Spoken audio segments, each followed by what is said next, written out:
Well, my dearest gentlest viewer, we are back here once again to discuss yet another BookTok booktube sensation titled Quicksilver, written by Callie Hart. Now, this is a book very similar to Powerless that was originally self-published that blew up all over TikTok after the author started sending it out to popular BookTokers, only for them to gush about this book and then get their followers to buy it. Traditional publishers picked it up, and then it was legitimized despite the fact that there were no edits done from the self-published version to the original version that I'm holding in my hands now, which is very concerning and begs the question, what's the point of even traditionally publishing it at this point if you're not going to put it through the many editing rounds that each and every book should go through before it hits the shelves? After all, don't we deserve a good product for the low price of $21.99 US? But apparently, according to the traditional publishers, this book is worth that much because of how many pages we are given. Good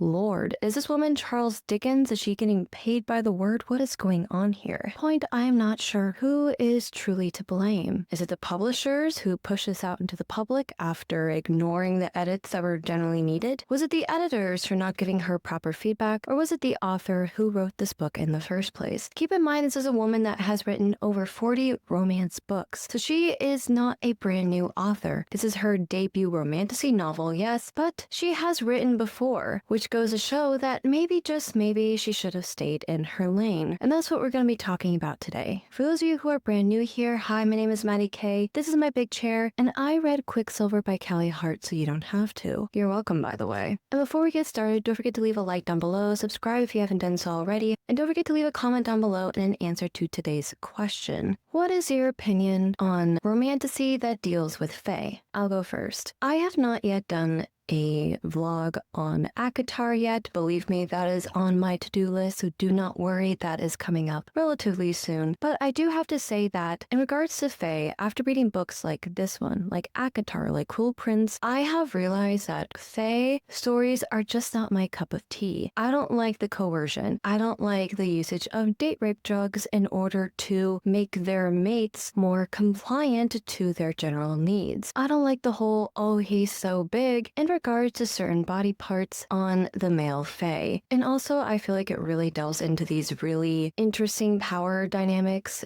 and imbalances between the male fae, who has all the power in the world to control and coerce the woman, and the female human, who is completely and utterly at his mercy. After all, we see it with Tamlin and Feyre in ACOTAR, then eventually with Rhysand and Feyre later. We see it in The Cruel Prince with the characters whose names escape me at the moment. We also see it here with Cerys and Kingfisher. There are many times where it seems like he is in a way compelling her to do many things. And keep in mind, this man is not just a fae, he's also a vampire, a fantastical species of magical creatures who also have the ability to control people's minds and make them do things and seduce them into doing things that they probably would never do if they were of sound mind and body. I'm just saying, a lot of this really delves into some really problematic themes when it comes to relationships, especially the one between Kingfisher and Cerys, in which Kingfisher holds all the cards, in which he holds all the power, and Cerys is just along for the ride. She really has no agency in regards to her relationship with Kingfisher because everything revolves around him and what he's comfortable with and what he wants, rather than her, which I think really delves into a very dangerous trope that I've been seeing within the realm of romantasy that prevents me from being a real fan. There are other romantasy books that I think I genuinely enjoy a little bit more than this one, but unfortunately, this one just missed the mark, mostly because this book, much like Kingfisher's many body parts, is far too big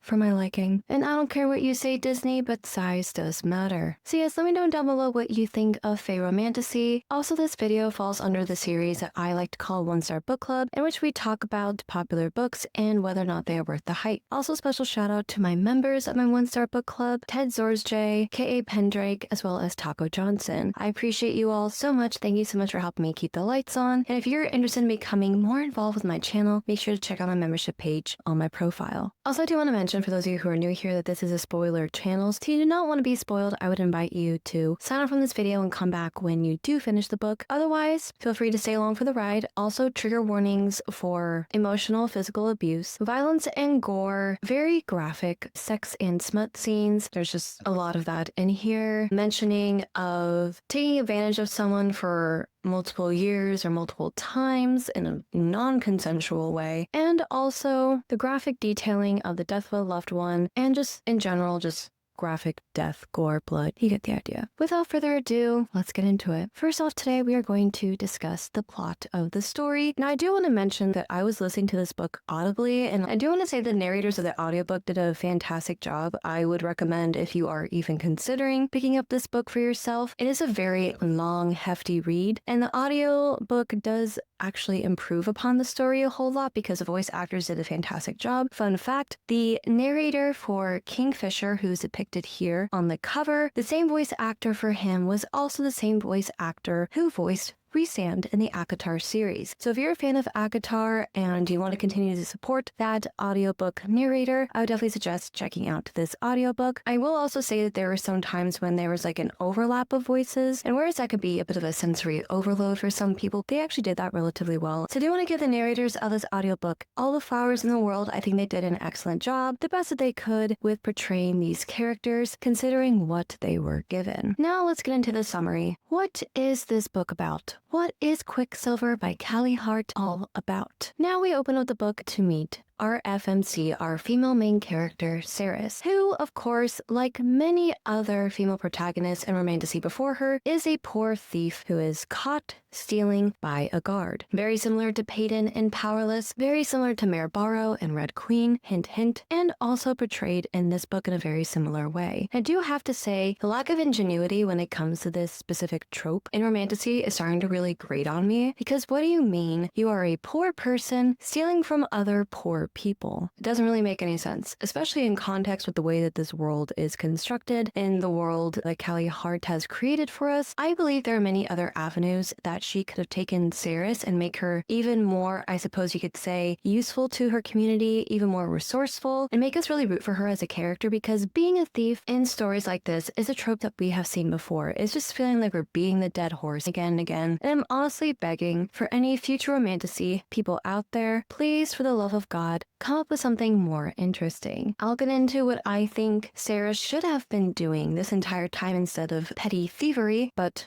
that is a conversation that we'll get into later. So we meet Ceres, and she's being questioned by a guard. He's being really rough with her, choking her. I believe he punches her at a certain point. And then later on, after we find out that she is a thief who got caught stealing, she tells the guard that she is from the Third. And the guard immediately freaks out because the Third, Silvarin, is actually under quarantine. It is full of sick people, and in order to prevent the plague from spreading, they're essentially cut off from the rest of the world. Now, the guard freaks out because she's not supposed to be there, obviously. So he essentially relinquishes his hold on her, and he drops his gauntlet in the meantime. When I say gauntlet, picture Thanos' gauntlet in Infinity War. Basically, this giant golden glove that they just wear as part of their armor, and Ceres, upon seeing him drop it, recognizes the fact that this thing is incredibly valuable. After all, it is made of gold, and of course, because she is a thief who does not think things through, she grabs a gauntlet and runs to this wall that separates the place that she is currently in from the Third, and she begins to scale it freehand, this 50-foot wall. Interesting. So she's now free climbing this 50-foot wall with one hand, with the other one holding onto the gauntlet, and it's a very painful experience, but she realizes that the gauntlet is actually speaking to her, because yes, we will learn later on that Ceres is an alchemist, meaning that she can not only communicate with metal, but she can also, I suppose you could say, warp it to her bidding. She's essentially like Magneto on steroids, if that can give you a better visual. But of course, because she's our main character and she has plot armor that is stronger than the gauntlet that she is carrying, Ceres makes it over the wall. As she is descending down from the wall, she starts to figure out what her next plan is. Now, the reason why Ceres took this particular gauntlet is because the gold, if it was melted down and sold, could essentially keep her family going for 3 years. Who is her family, you may ask? The only remaining family that she has is is Hayden because her father is gone and her mother was killed. All you need to know about Ceres is that she's an orphan with a brother who gets into much more trouble than she does. And believe it or not, she is the smart one in this family,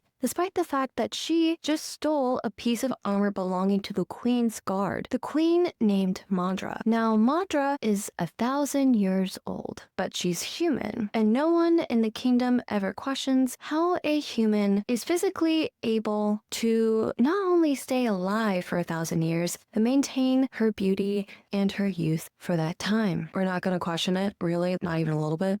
Great. I see where our heads are at. That's fantastic. It's really sad considering what's about to happen next, knowing that Ceres is the brains of this family, because Ceres takes this gauntlet to her mother's friend / the guy that was simping over her for years, named Elroy. Now, Elroy is a blacksmith that lives in this town, and she takes it directly to him because, again, he's an old family friend. And then she says, "Can you melt this down for me so I can sell it?" And he says, "Bitch, you better be joking." No. He will not melt it down, even though this is the exact reason why she stole it, because he says that even if he did melt it down and begin to trade it, the guards will trace the gold back to him, because again, it's incredibly suspicious that some random poor person from the third got their hands on precious gold. Gold that is eerily similar to the missing gauntlet that one of the Queen's guards lost. So this entire sequence, everything that Ceres just did was all for nothing, because it's later revealed that if anyone caught them, they would be killed. And believe you me, these people come hunting like madmen for this gauntlet almost immediately. So not only did Ceres put herself in danger, now she has put her entire town in danger, including Elroy, including the brother that she cares so much about. But don't worry, by the end of the book, we're going to completely forget that he exists. Ceres is now stuck between a rock and a hard place. She knows that people are going to be looking for this gauntlet, and she desperately wants the money that she knows that this gauntlet could give her if she melts it down and starts selling it. But again, it's too suspicious. It'll draw way too much attention. Don't be suspicious, no. Don't be suspicious. Don't be sweet. I do also want to mention that this is a world in which water is a very limited resource, to the point where they are sold ration cars to even access water. And in the third, which is a very impoverished place, it is full of hot sand. They have 2 suns that are just constantly in the air, so it's just always daytime, which sounds like an utter nightmare. The way that these people are not going absolutely crazy like that one horrifying Russian sleep experiment just boggles the mind. So in this land of Slavarin that is completely poor, that has no access to clean water, by the way, these people do have ready access to rye whiskey, which, by the way, requires water to make, which begs the question, why don't you have beer or wine? Because back in the day, before there was like a clean water filtration system, people would drink alcohol because that was cleaner than the water that they were consuming at the time. Which begs the question, why isn't Ceres, the supposed smart girl, why isn't she selling water on the black market? Why isn't she coming up with a filtration system for the water? Because again, I know this sounds really gross, but stay with me. You can clean the sewer water. When people make water, you can find a way to filtrate out the gross stuff and get to the clean water later. Because it's later revealed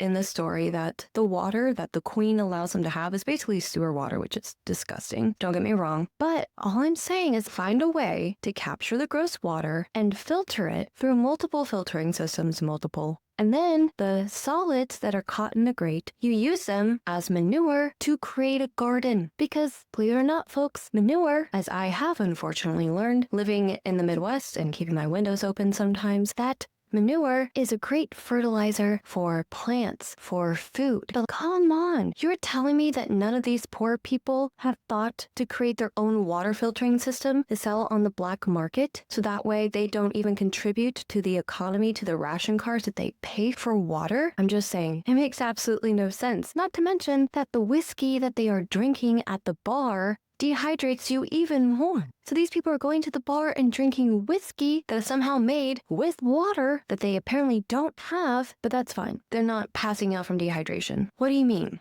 What do you mean? What do you mean?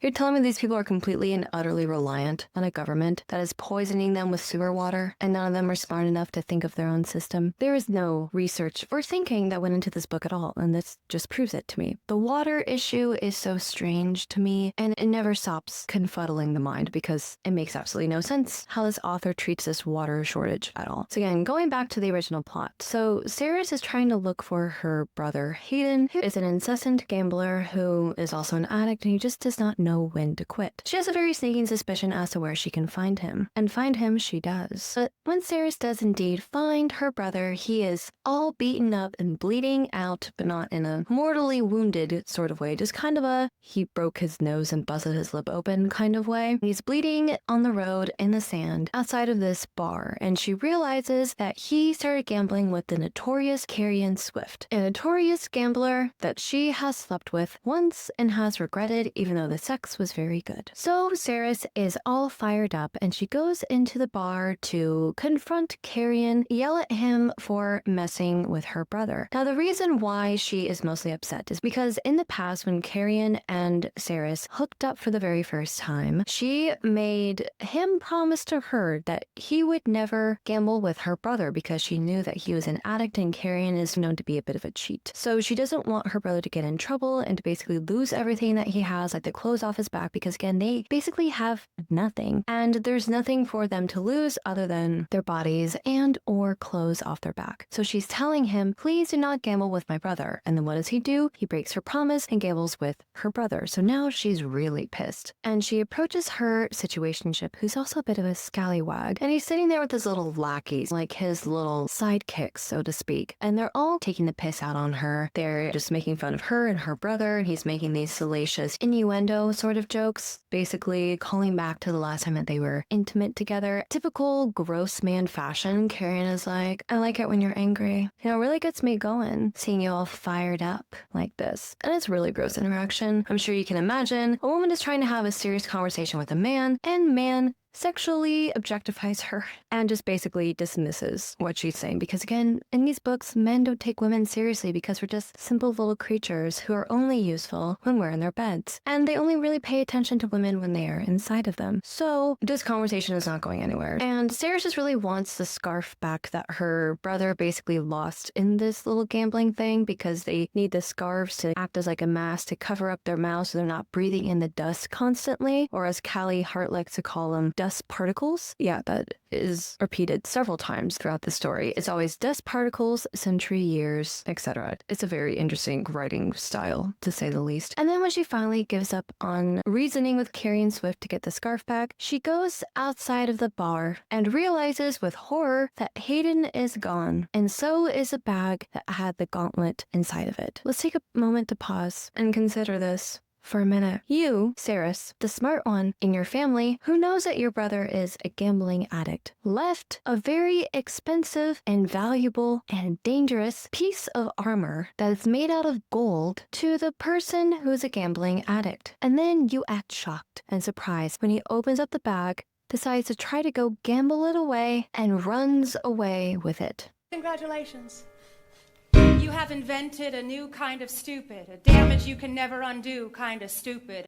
Do I need to explain why this is bad, or can we all just logically get there together? I hate this so much. This entire plot revolves around our characters making stupid decisions, and I hate it. I hate it so much. You know what? These characters, they all deserve to die at this point. We're not even 50 pages in. I've already given up on these characters. That's how bad this is. And then as Sarah starts to piece together what happened, and she's trying to, in a weird Sherlock Holmes way, try to put together the scene of the crime, she hears a cry of pain that is somehow also muted. I don't understand the writer's writing voice here, but let's just go with it. So she hears this cry of pain and deduces that it is her brother. And then she runs to him to try and help him because she did such a great job of helping him before. And she also deduces that the guards have found him because they are hunting for the gauntlet that she has stolen, and they are going to track her brother down and kill him because he is now in possession of the gauntlet. Great idea, Saris. I'm so glad you got this stupid thing in the first place. So Saris arrives on the scene, and typical Sarah, she just makes everything so much worse. And then she tells the guards, actually truthfully, that it was she who stole the gauntlet and her brother just took it from her or was hanging on to it for whatever. Then Hayden, like an idiot, says, oh no, I'm the one who stole it. So now they're having a sibling argument about who really stole the gauntlet. And Hayden, I suppose he's doing this out of guilt because he stole it from her and now he was the one who was caught and he doesn't want to put her in danger. And Saris is also feeling guilty and remorseful because she's the one who stole the gauntlet in the first place and now it's directly affecting Hayden. And they just have this really annoying back and forth. And the guards are also sick of it, which, you know what? Girl, same. And then she decides to fight the guards to defend her brother's life. And surprise, can you believe it? She is an expert fighter, which is a surprise to me because she was easily caught by the first guard on the first page of this book who is able to nearly choke her out and she didn't even put up a fight. But now that Hayden is suddenly in the thick of trouble and his life depends on it, now all of a sudden she turns into the Winter Soldier and she can take these guards out like it's nobody's business, which is strange considering the fact that she is a girl from the third, a poor province in which there is no military training, which is a very big surprise to me that you would not immediately conscript or offer these people conscriptions in exchange for water or food rations. But hey, what do I know? I'm just some silly woman on the internet. What the hell do I know? She has either seriously maimed or killed multiple guards, and the main guard decides to take her back to the palace because he's slightly impressed and also is like, okay, this girl's gotta go. She's causing way too much trouble. We cannot handle it. We gotta get her out of here. And she is taken to Queen Maudra's castle by this man named Heron. Essentially, he is her right-hand man and he does all of her dirty bidding. And he takes her to what is called the Hall of Mirrors. And Saris feels very drawn to this one particular place, like she's hearing voices. And Heron basically just says, ignore that, don't worry about it, it's none of your concern. And he takes her to this one part of the Hall of Mirrors, in which is basically just this large tunnel that has amazing acoustics because this is where Queen Maudra lets Heron torture her prisoners. That way she can hear their screams throughout the entire castle. And then when they walk by this giant sword in the stone, because yes, this is very King Arthur coded as well, Heron tells her to just ignore it, that it's basically nothing more than a decoration. And it's just kind of just like sitting there. But she feels a strange pull to it. But then he turns her around and Queen Maudra is there and she questions Saris about why she is able to fight so well, who trained her, and she starts to think that Saris is actually a secret spy sent there on behalf of the Fae, who don't exist. Curiouser and curiouser every day. And Saris is like, what the fuck are you talking about? I was not sent here by the Fae. My mom, who was part of the rebellion that ceases to exist after this very moment, basically taught me how to fight so that way I could defend myself. And the queen is like, no.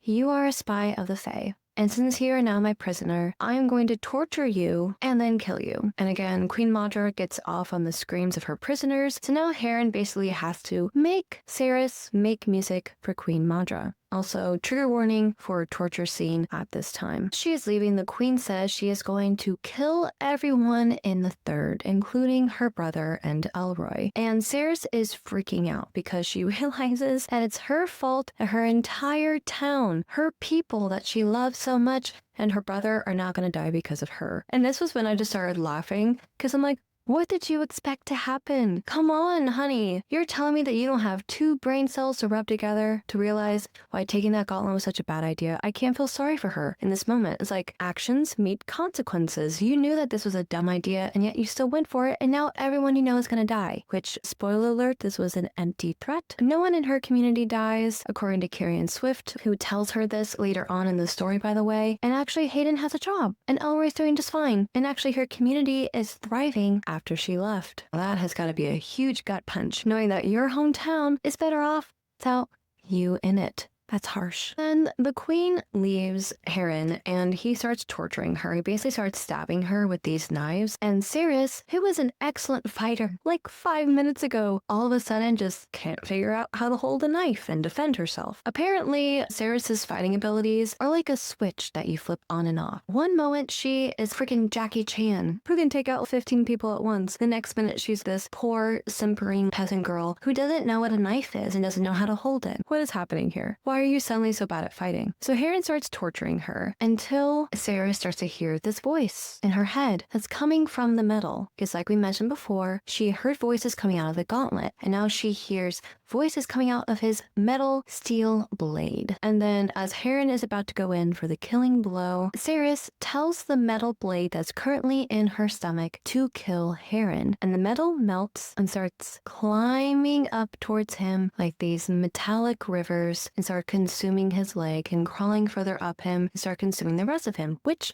by the way, I actually thought that this power in particular was actually quite fascinating. I like the fact that she could manipulate metal and communicate with it like sentient metal, so to speak. I just don't think it was really utilized properly in this story, but I do like the introduction of that magic because it's something that I haven't really seen in other romantasy stories. Apparently, this is not a brand new concept when it comes to fantasy stories, but I like the addition of it. I just wish we got to see more of it, more of the exploration of what this looks like, but again, it's not Callie Hart's priority in this. Instead, it's talking about big fairy dicks the entire time. So she starts to consume him with this metal, and as she's slowly crawling away, because at this point she is dying, and she goes to the sword in the stone, and Heron is freaking out and he's telling her, do not take it out of the stone. And she's like, whatever, dude. She pulls it out of the stone like King Arthur, and then something really peculiar happens. When she pulls the sword free, a pool of quicksilver,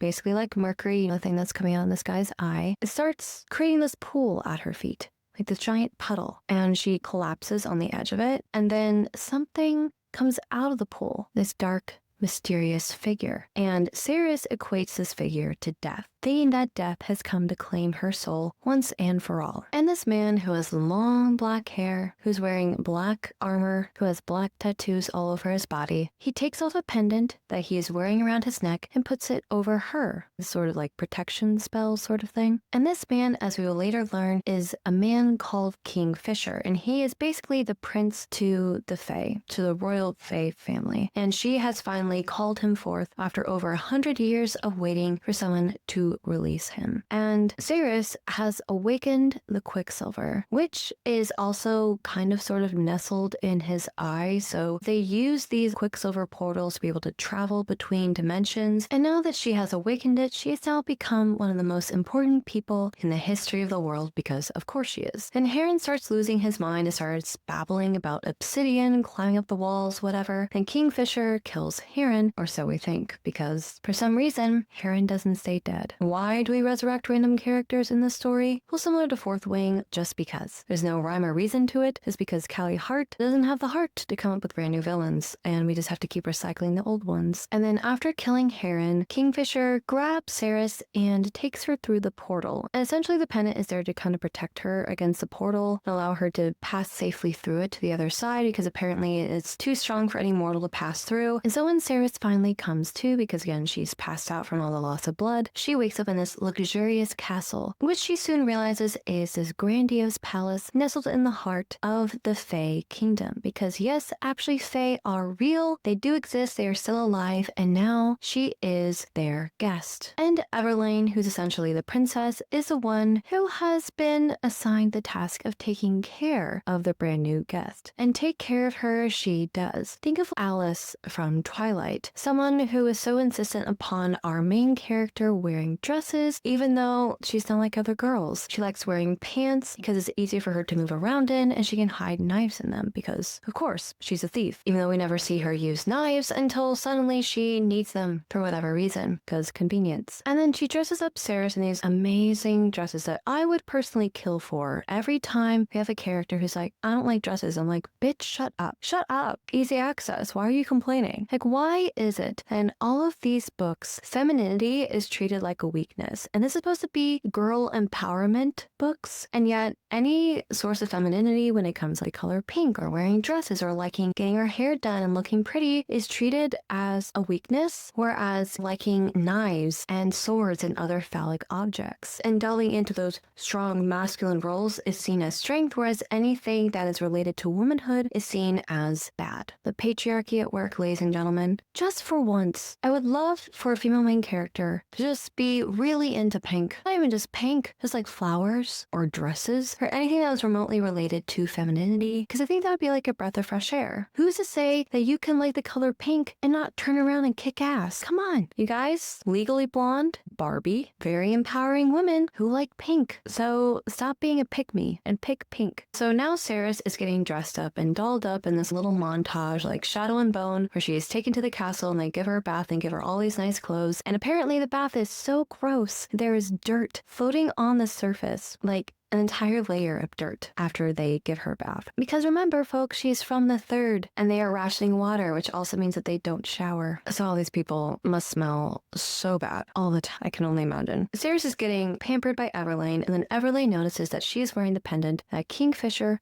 who by the way is her half-brother, has given her, and she's like, I need that pendant because Kingfisher needs it, because apparently the Quicksilver in Kingfisher's eye is making him go crazy, is making him go insane, which I actually like that addition. The fact that the powers that Ceres possesses is also driving him crazy. I thought that would have been an interesting exploration of how too much of an access to this power could eventually drive even the most powerful people in this world crazy, but we're not going to explore that because it's basically just used as a reason as to why Kingfisher is being a jerk. Because remember, in stories like this, men always deserve 1,500 second chances. And they can be an asshole because they have a tragic backstory, because they're really going through it, you guys. You have no idea. We can't hold men accountable when they're struggling. We're just gonna have to lie down and take it. So after she takes the pendant, Everlane takes Ceres to go see the king, her father. And let's just say that the king is not at all very pleased that Ceres is there, and even less pleased that Kingfisher is there. Because Kingfisher, according to the king, is a traitor. Kingfisher doesn't like him because King Bellicon killed his father, married his mother, and just took over the kingdom. My name is Inigo Montoya.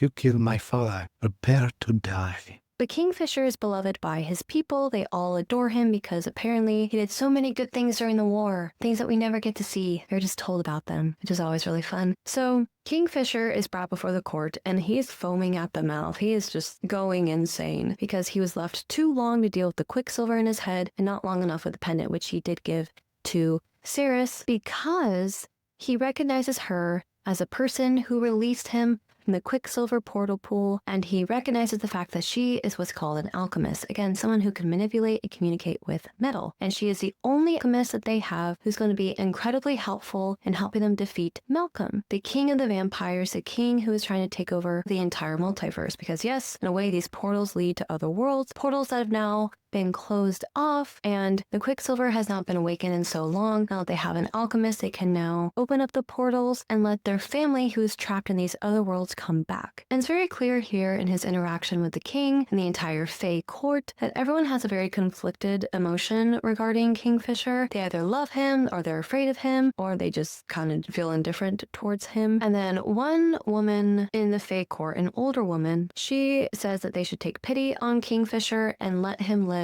In fact, they should actually make him go back to the front lines, which is actually in his hometown of Kalish. So he is sentenced to basically, within a week, return to the front lines, continue to fight in a war after he burned down this entire town full of Fae 110 years ago. No, we're going to send him back to the war front because it worked out so well the first time. What kind of punishment is that? I have no idea. So the king is frustrated, but he understands that Ceres is, I guess you could say, indelible to the war effort because they need her to help them create these relics, these rings, to help their army defeat the vampires, essentially. And the king of the Fae, Bellicon, says that Ceres must learn how to control the Quicksilver. That way they can move throughout the worlds and access the portals. And then there's a character that's also introduced to us in this moment that is called Renfis. Now, Renfis is Kingfisher's BFF. He is his best friend, and he was also there on the front lines with Kingfisher, so he's a huge advocate for Kingfisher because he was actually there and he knew what happened. So there's Renfis, Everlane, Kingfisher, and Ceres, and the four of them kind of band together and they become friends. Like Everlane and Renfis, I do have to say, are my two favorite characters of this whole story. This story really suffers when they're not in it, and I really wish that we got to focus more on them, and I really wish that Everlane was more present in the book, because then what eventually happens at the very end of this story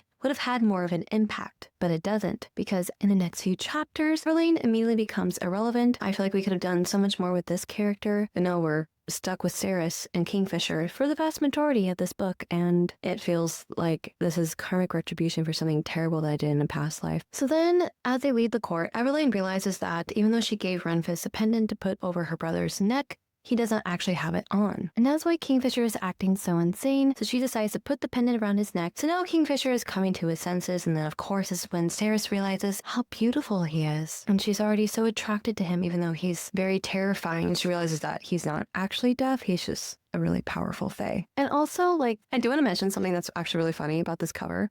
When I first got this cover, I didn't realize that these were his hands. Do you see that? Honestly, it would have looked a whole lot better if he didn't have his hands like that. Like, this is how he's standing.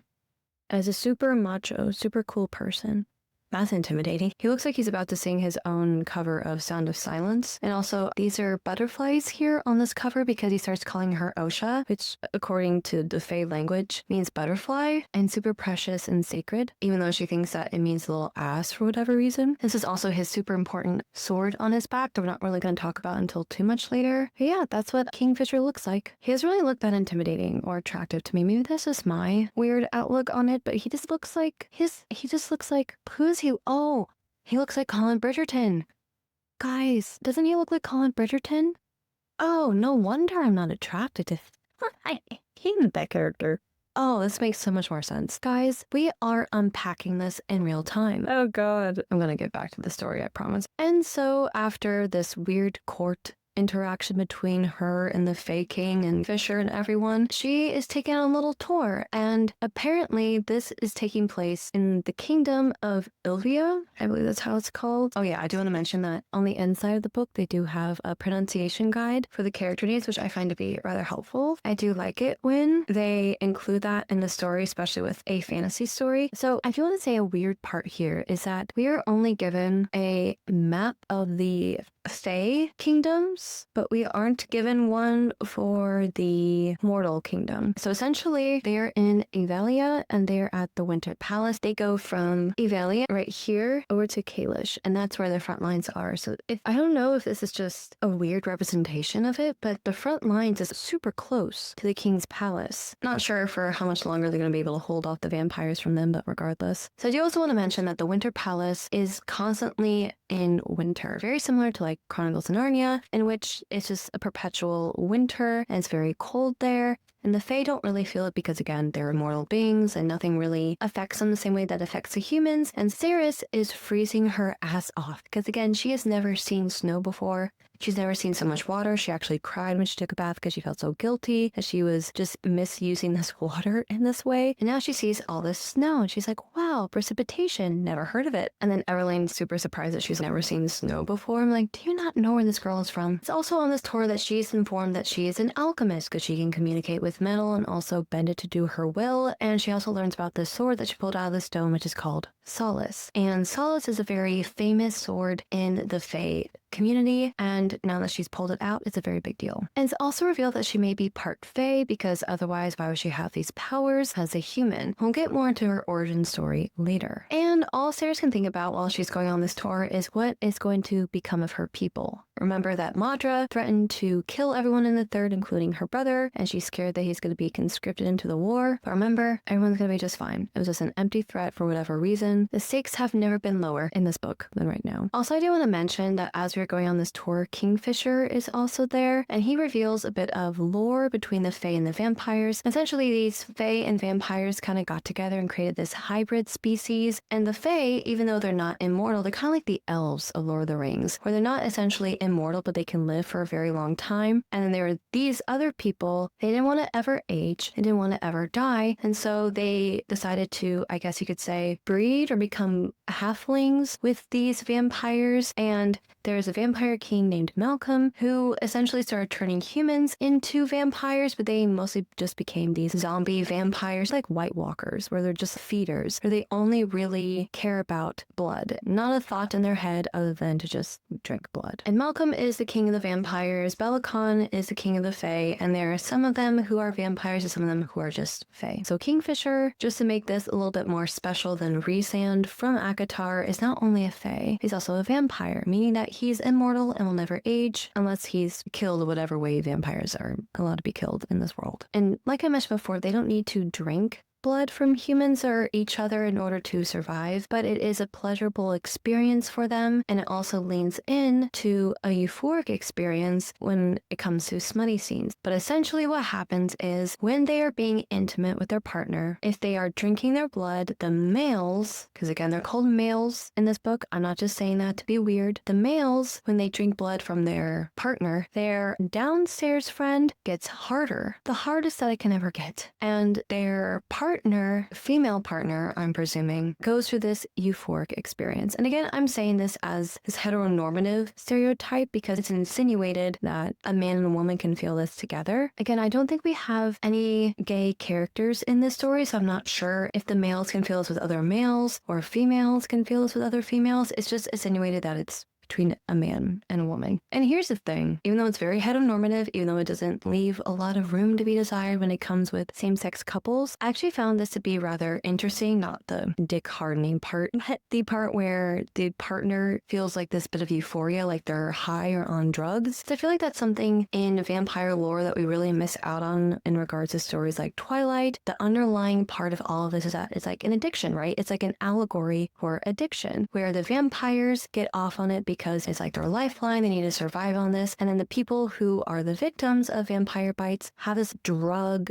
inducing high where they feel very happy, very euphoric, very idyllic because of this interaction. We kind of got to see that in that movie Nosferatu, one of my favorite vampire horror movies of all time, because you can see how the feeding is a very sexual interaction. And I really like that concept when it comes to it because again, it delves into other themes of addiction and even abuse. There's so many layers to really explore with this, and of course it just really comes down to fairy vampire smut in this book. But I feel like in the hands of a better author, you could really explore a lot of interesting concept with this. And I will say that the one scene where we do see this in action is one of the better scenes of the book. It's actually one of the only smut scenes I think I've enjoyed in a romantasy in a very long time because it's just creative in that way, and I haven't seen a lot of scenes like that. And so Kingfisher takes Ceres to the forge, the very place where she will learn how to control the Quicksilver, because again, she is a novice alchemist. And one of the biggest gripes I do have with this story is that there are no current alchemists that could possibly take her in as their apprentice. But no, she's just freewheeling this thing and just flying by the seat of her own pants, dealing with nothing but instinct instead of actual experience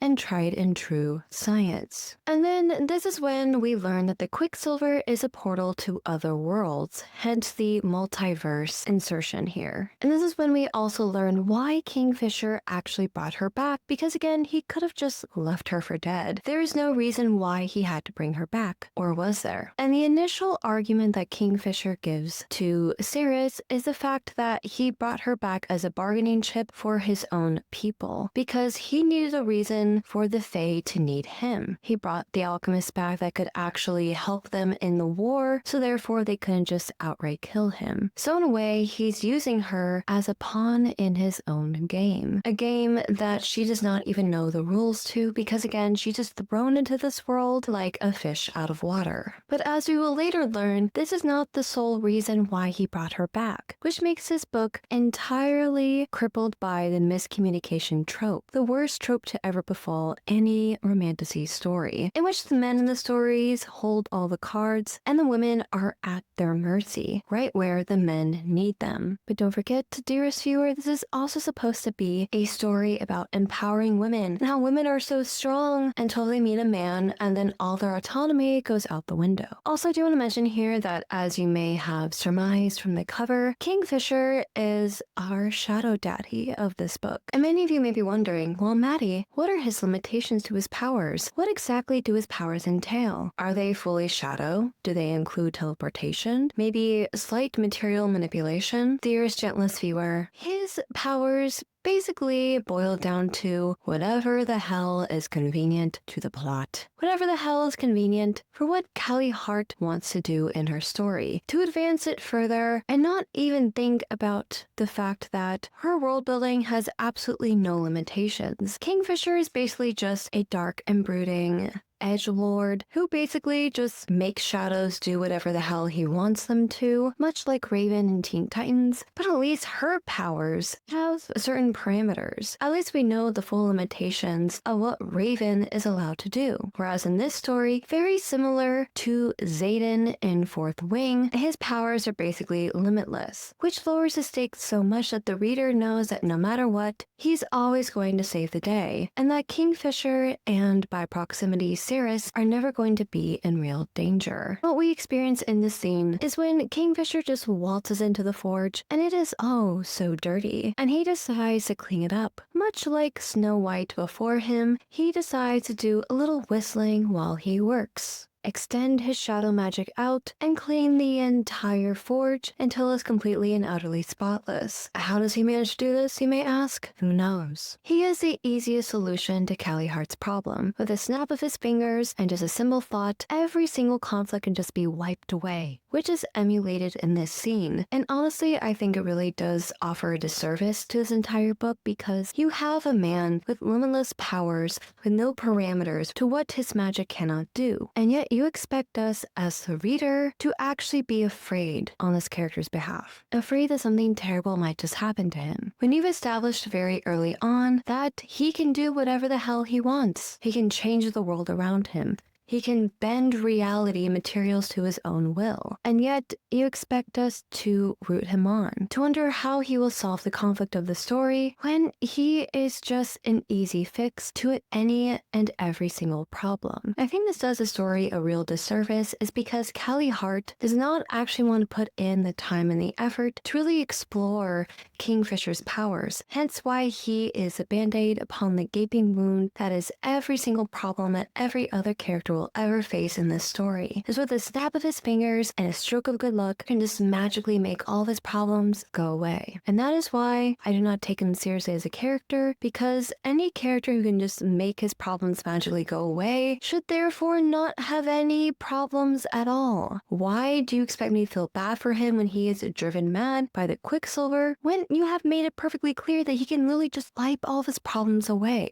Why is there any conflict at all with the Fae King or Malcolm, the Vampire King, when he could just snap his fingers and make them disappear? Again, it makes absolutely no sense. I do not know how Callie Hart expects us to even root for this character when he has just infinite powers and is treated like he just can't figure out how to solve his own problems when he can solve everyone else's, even the problem they didn't know that they had to solve. Anyway, I'm getting off on a tangent here. Let's get back into the story. So Kingfisher makes it abundantly clear that upon cleaning out the forge that he expects our FMC Cirrus to really dedicate herself to studying the art of the alchemist, to figuring out how to control the Quicksilver and make it so it can bend to her will and help them win the war against Malcolm, the evil vampire king. Meanwhile, Everlane takes her on a little magical journey to the library. Then the librarian is upset at Kingfisher for eating in the library because for whatever reason, the king of this castle, Belicon, hasn't prepared a room for Kingfisher, and Kingfisher just decides to resort to eating gross sausages and meats openly in the library, just spreading grease and germs everywhere he could possibly do so. And the librarian is upset at this because obviously he is going to dirty up the books, these precious books that he holds so dear to his heart. And then he goes on to say how he would never dainty anything as messy as Kingfisher, but he will eat crackers in the library because crackers aren't messy in the slightest. Now, are they?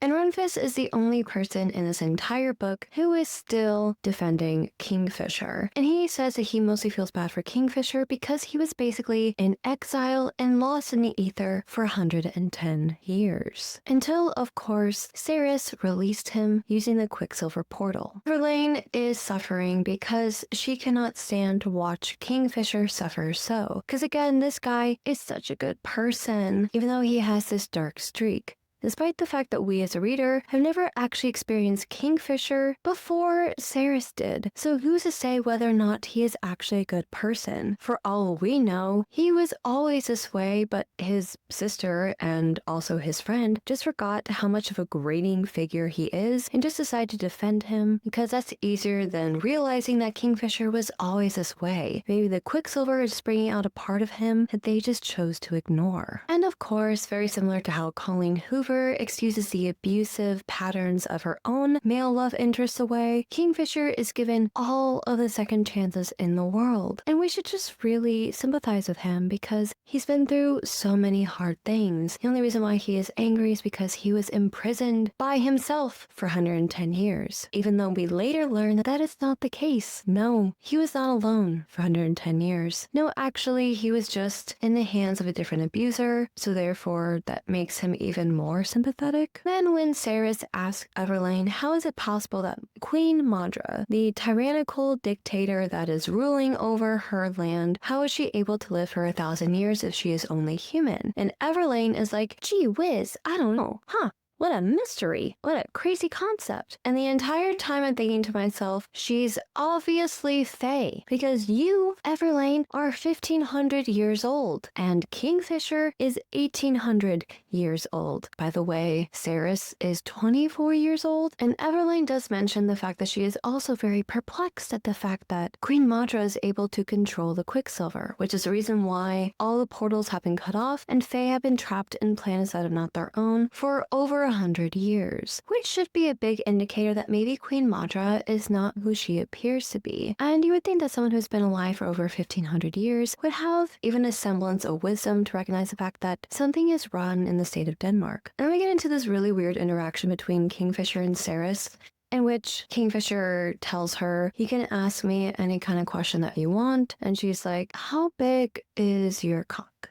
And she does this, of course, to make him feel uncomfortable, but in reality, it just makes me, as a reader, feel very uncomfortable. And I don't like it. No, not one bit. And then, of course, Kingfisher, much like the awful men in Silver Elite, and most of the men in these Fae romantasy novels, calls her a bitch to her face. And we're supposed to root for this man. So then Cerys decides to actually ask him a real question this time, and asks him why the king banished him to the front lines. And Kingfisher, of course, is very roundabout with his answers, very vague, because he doesn't actually want to tell her, not because it actually pains him to describe the very traumatizing scenario in which he had to burn an entire city to the ground with people in it. No, it's because Callie Hart is using this manufactured conflict to move the story forward, so the reader just has to learn why Kingfisher was banished by the king, why everyone in the Fae court hates him. And then we get our first inclusion of the phrase century years in here, which is just proof that this book went through absolutely no editing whatsoever. And then in order to test her powers, Kingfisher gives her a bit of Quicksilver, and he forces her to hold on to it. This very thing that is literally burning her. Keep in mind, this is her fated mate, the love interest in this story, and he is forcing her to hold on to something that is hurting her. She is screaming, she is crying, she is begging him to relinquish her. But does he? No. In the name of science, he is willing to put his mate in danger, in pain, in order to find answers to a problem that he is trying to solve. But it actually ends up working because she is able to turn the Quicksilver from a solid to a liquid. And then he tells her to listen to what the metal is telling him. And then he asks her to listen to the Quicksilver and to what it is telling her. And he keeps repeating the phrase Anorat more. We'll get into what that means a lot later, but regardless of this, Cerys hears a bunch of voices, and then she tells him what she hears, and then he tells her to turn this puddle of Quicksilver in her hand back into a solid, and then she tells it to go to sleep, and then it stills, and that's the end of that experiment. And then she punches him in the face, and we as a reader are supposed to root for these characters. So then we cut to the next scene, and Everlane is of course dressing her in another dress, and of course Cerys hates the dress because she secretly wants to be a man because she is a pick-me and just cannot deign to even consider wearing something so feminine because she hates her own femininity because she hates herself. It's always the same thing. It's a tale as old as time. And the reason why Everlane is mad at Cerys is because Cerys punched Kingfisher in the face and she's upset at her for punching the very brother that she is also upset at. And you would think that Everlane would at least be like, you know what, he deserved it. But no, she's just mad for no reason. Much like Alice, who is secretly literally Edward's best friend in Twilight, she will always punish Bella for acting out against Edward instead of recognizing the fact that her own brother is so problematic. And then we get into Everlane's backstory, which really isn't that important if I'm being perfectly honest, but basically her mother died from childbirth by giving birth to her, and again, Fae children are very rare to have, and apparently they're very deadly to their own mothers. So Everlane was born, her mother died, and then just as she is finishing this story, this cute little anecdote, Kingfisher enters the room and says that he needs to eat in here because there is no other place for him to eat. Really? And Kingfisher, of course, does this after Everlane leaves because he is a coward and he only likes picking on women that are beneath him because he knows that they can't fight back, even though she did punch him in the face. And it's very obvious that he is hungover because he complains about the loud noise that emits from her mouth, aka her voice, and he tells her to shut up, even though he's the one that imposed upon her private quarters. If you want peace and quiet, go to the forge, the thing that you just cleaned up, and eat there. Why do you gotta bother her? Sarah looks at his canines and notices how pointy they are. And then she observes the rest of his body and admires it in all of its splendor. And then she starts to get a little horny, and Kingfisher, because he is a fae with hyper senses, so to speak, can smell her arousal. And she's super embarrassed by this. And then she says, "Oh my god, stop, get out of here." And then Lane enters the room yet again, and then she yells at Kingfisher because she can smell Sarah's arousal, but she assumes that it's on Kingfisher, and she admonishes him for go out getting drunk and going to a brothel because apparently they have a brothel in the Fae Kingdom. I have several questions, but anyway. So Kingfisher plays it off like, yes, it was because he went to a brothel, and he basically hides Sarah's secret, and this is part of the reason why she's kind of into him, because she's like, why is he keeping this secret from me? Why is he pretending like he slept with another woman instead of me? Why is he speaking on my behalf? And then Kingfisher accuses her of being a very bad liar because he knows that she is aroused by him, and this is a conversation that they have after Everlane leaves, and then he calls her Little Osha. And then she hates the nickname because, again, it's not her name. And God forbid a man in a romantasy calls a woman by her name, because then they would actually respect them as a person. We can't have that in a story, no, can we? And then Kingfisher, like, I like calling you this name.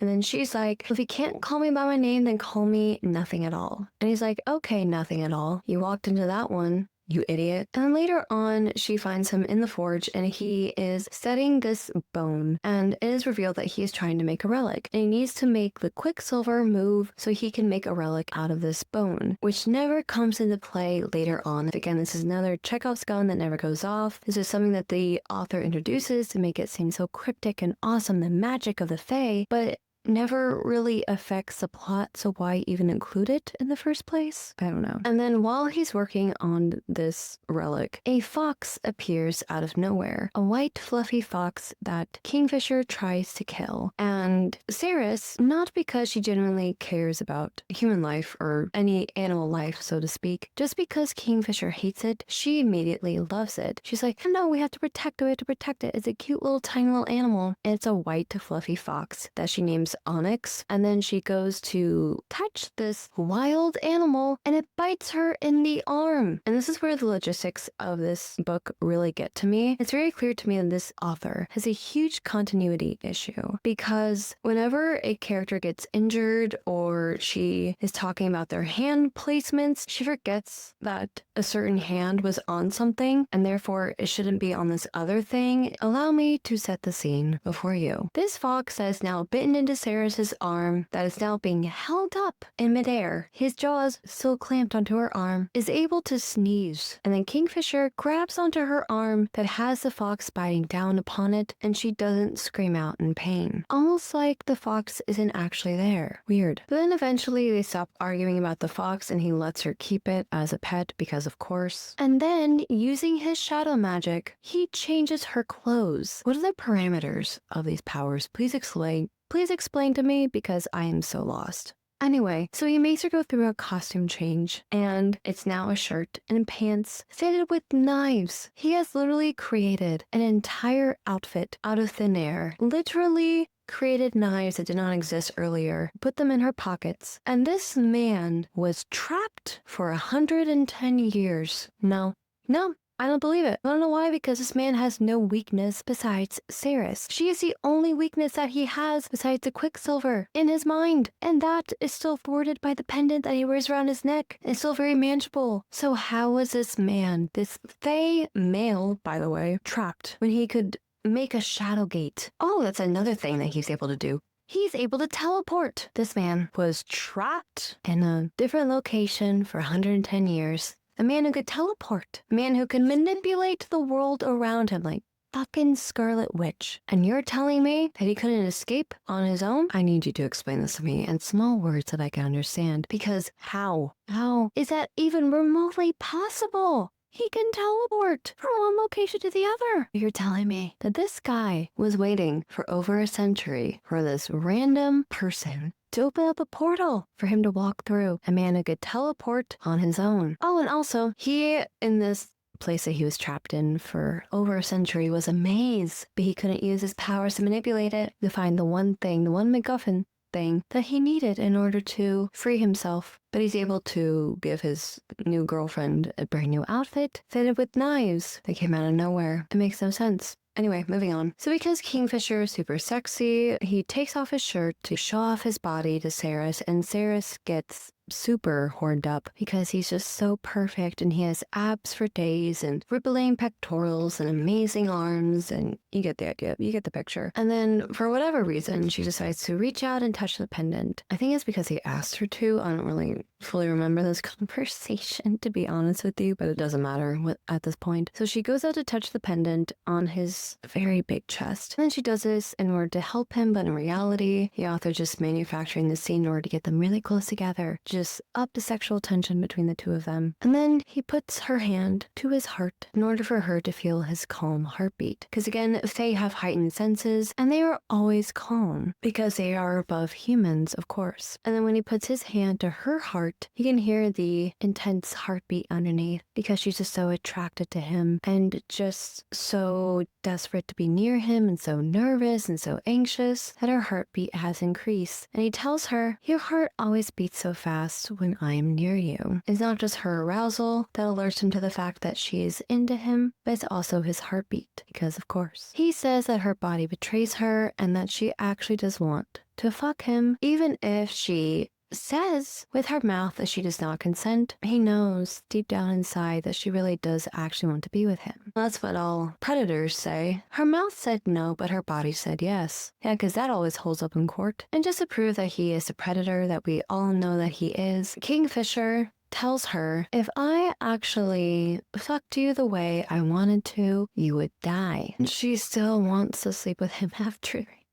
If I only knew the logistics, I probably wouldn't be that concerned. But this man is saying with his mouth that if they were to ever get together, he would have his way with her, even if it meant mortal harm, even if it meant hurting her. He would be willing to do it, even if it meant ending her life. As long as he got his rocks off, then it's worth it. But then, of course, he tempts her to kiss him. And this is where I get very confused about his size in more ways than one. According to Callie Hart, when he's sitting down is eye level with her FMC. Later, she goes on to say that he is 7 feet tall. And this is what concerns me, because I'm sitting here thinking, okay, like, this is his head, and this is her head, and this is when he's sitting down. When he's standing up, is she just looking down the barrel of his, his downstairs friend? Can someone draw me a map? I'm so confused and so concerned for her health because my girly pop, no. Women can only take so much, especially mortal women. But anyway, so our little tiny human climbs on top of Kingfisher and she straddles him, and then they start to make out. And then she can feel him grow hard against her, and then she freaks out, of course, because he's just so big. And then she jumps off of him. Because again, she's not entirely sure if this is him manipulating her to do this or if it's actually her. There's a lot of gray area when it comes to Fae and vampires when it comes to romance. And we never really delve into that. Like, how much of this is actually Kingfisher and how much of this is actually her? And then she comments on the fact that when he smiles at her,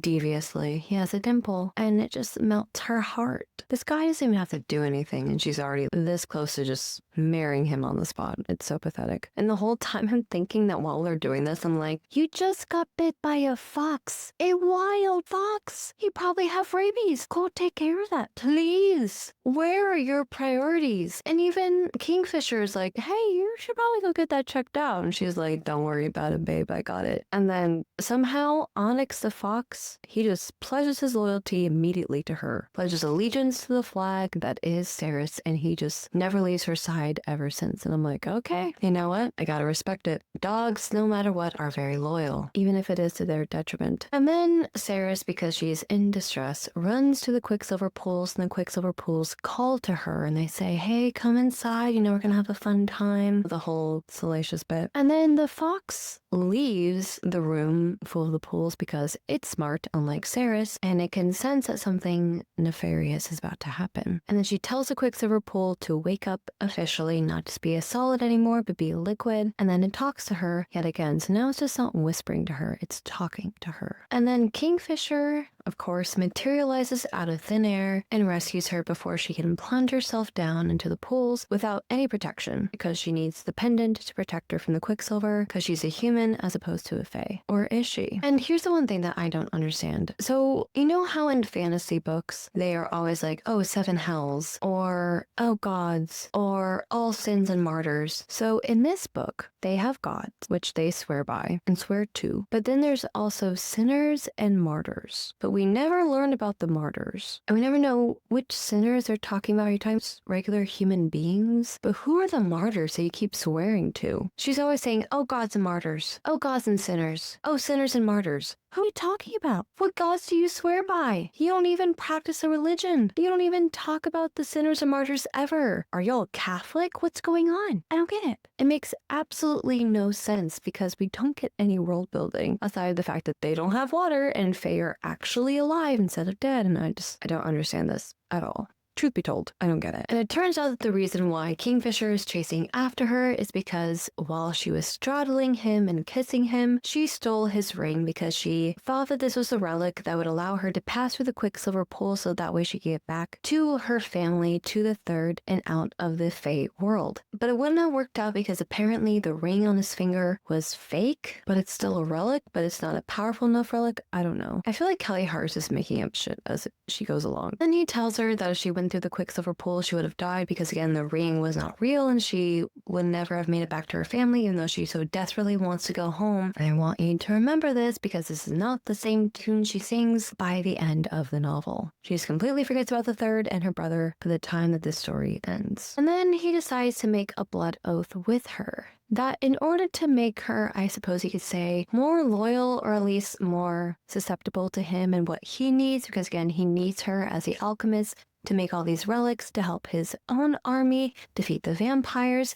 He needs her to be a willing participant in this war, and she really has no stakes in the game. So he decides to make a blood oath with her by slicing her hand open to make you want to help me fix this war that we have on our hands. I will go back to the third and I will find your brother, but I need your blood in order to help me find you. Because again, genetically they are entangled together. Her and her brother. So she says, okay, fine. And this is the part that, again, is weird to me because in the previous chapter in which she asked him about how big his cock was, he gave her an answer and then she calls him a liar. And keep in mind, the Fae cannot lie in this book or in any of the Fae romantasy books. So we know, canonically, that Kingfisher cannot lie. He can somewhat bend the truth. He can somewhat omit the truth in certain blood oaths that he gives to Saris, but when he is asked a direct question, he has to tell the truth. He cannot ever tell a full, complete lie. And then she accuses him of being a liar, but we know they can't lie anyway. And then this also delves into my issue with this as well, because Kingfisher told her that he would go find her brother, the one that is bound by her blood. And he comes back with Carrion Swift, the guy that she was intimate with a couple weeks before. And his explanation for this was, I could smell your pheromones on him. Okay, but that's not blood. Pheromones someone sent is not the same as blood. What do you mean? What do you mean? I don't understand how this works. So apparently Kingfisher came back with her ex-lover and not her brother because her scent on Carrion Swift was stronger than the scent on her blood-related brother. In my headcanon, he was getting attacked by a bunch of these Queen Mantra's guards, and the first hint of a scent of hers on anyone, he just grabbed them and went through the portal. But he can't lie, so none of the situation makes any sense. And so again, he asked her to activate the Quicksilver pool, and then she turns it on, she makes it liquid, and then she turns it off, and then she has to turn it back on in an hour for him to come back. By the time he gets back, he's all battered and beaten because he was attacked, and then he has Carrion Swift and not Hayden, and he's like, I don't know what happened to your brother. I have to go to the healer because I've been stabbed multiple times. I need to get healed. Sarris is very mad that he tricked her into getting her ex-lover and not her brother to come back, and he's not taking any ownership of his actions or his mistake because, of course. And then in the next scene, all of a sudden Kingfisher is like, we have to get out of here. Get on this horse. We have to leave. And Sarris has never been on a horse before in her life, which I find to be incredibly unlikely. But anyway, she's terrified of horses, and he makes her get on one anyway because, of course, Kingfisher always gets his way, and the women in his life are just beholden to him at all times. Great. He takes her on a horse with Carrion Swift, and he gives her this giant coat that makes her super warm because, again, she's not used to snow and she needs to feel warm, and they're leaving the castle prematurely, even though the king was giving him a whole week till he had to return to Kalish, but now he decides that they need to leave now. So they're leaving the palace on horseback, and she can feel Kingfisher kind of manipulating her, so he is technically using his mind control powers on her right now, but then we are supposed to believe later on that they are actually in love. That's a whole thing with this fae, mate, vampire, consort kind of situation. That whenever you have one person who is in power, who has the ability to manipulate someone's mind, make them feel or do certain things, you cannot convince me that these people are genuinely in love with the fae or the vampires in question. Because how much of that is actually true love and how much of that is just Stockholm Syndrome? And then they talk about the fact that she stole the ring and how he 100% knew that she stole the ring. And she's like, no, you didn't. You're just saying that to save face, even though fae are known to not lie. So he's telling the truth, but not really. I don't know. So then the author delves into one of the worst tropes that I absolutely hate from this genre. And it's that these women act so childlike, act so petulantly towards these men, just prove that they're these small, fragile little figures. And the author infantilizes the women by making them stick out their tongue at their mate, make them make childish faces because they're losing the argument, and the only way that they can actually hit back at these men is to act like a child, and they make these weird accusations towards them. It's really gross. And especially considering the fact this man is 1800 years old and she's supposedly 24. And now you have the author treating her like a child, but also a sex object. So which is it? I don't know. I'm confused and quite frankly grossed out. They arrive at this pub tavern in place, and they put Carrion in the barn because of course he's the ex-lover, and Kingfisher is now very jealous of him for absolutely no reason. Like, dude, you're the one who brought this guy here. Be angry at yourself, you idiot, for not realizing that you made a huge mistake, because it's obviously not her brother, and you should know the difference between blood and pheromones. How do you not know that difference? This is just obviously Callie Hart trying to create this whole other conflict with Carrion Swift, and it's just so annoying. This is like, logically, this does not make any sense whatsoever. Then while they're in the tavern talking to these people, there are these fairies that are like flying about her head, and then she swats them out of the air like flies, and then she gets bit by one. And then of course, because we have to have some kind of sexy interaction between the two of them to dispel the tension, Kingfisher grabs her hand and then he starts sucking on the wound like a rattlesnake bite, trying to get the venom out of her, and apparently it just really arouses her. Girlie, just stop, please. Get some help. And then he later reveals that he's taking her to Kalish, his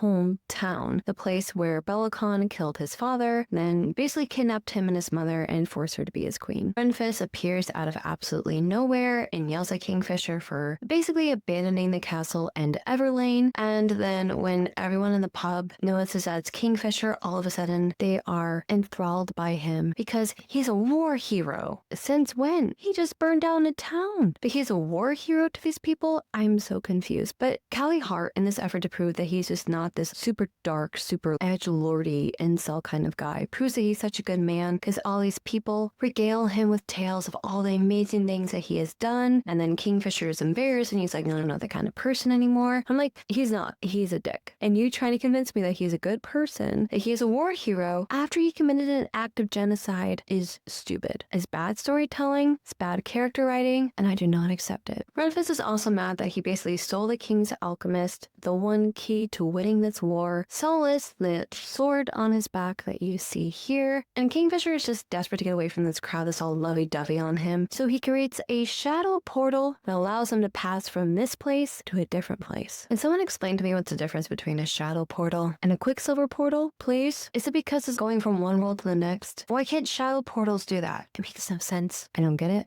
And then Kingfisher once again teleports them through a shadow portal. And then Renfis is with them. And his only true role in this entire book is just to defend Kingfisher no matter what horrific thing he has done. And then Ceres asks Renfis where Kingfisher has been this entire time. And due to the power of the miscommunication trope, Renfis is bound to never speak of such things, not because he physically cannot, unlike Kingfisher, but because the story tells him not to. After all, it's a plot of convenience, and everyone is only there to service the plot when Callie Hart deems fit. And then Renfis, of course, tells her to not take his mean outburst so seriously. He's a really good guy underneath. Under all the layers and layers of anger and resentment and grief, it's the silver that's driving him crazy. Yeah, it's not actually Kingfisher.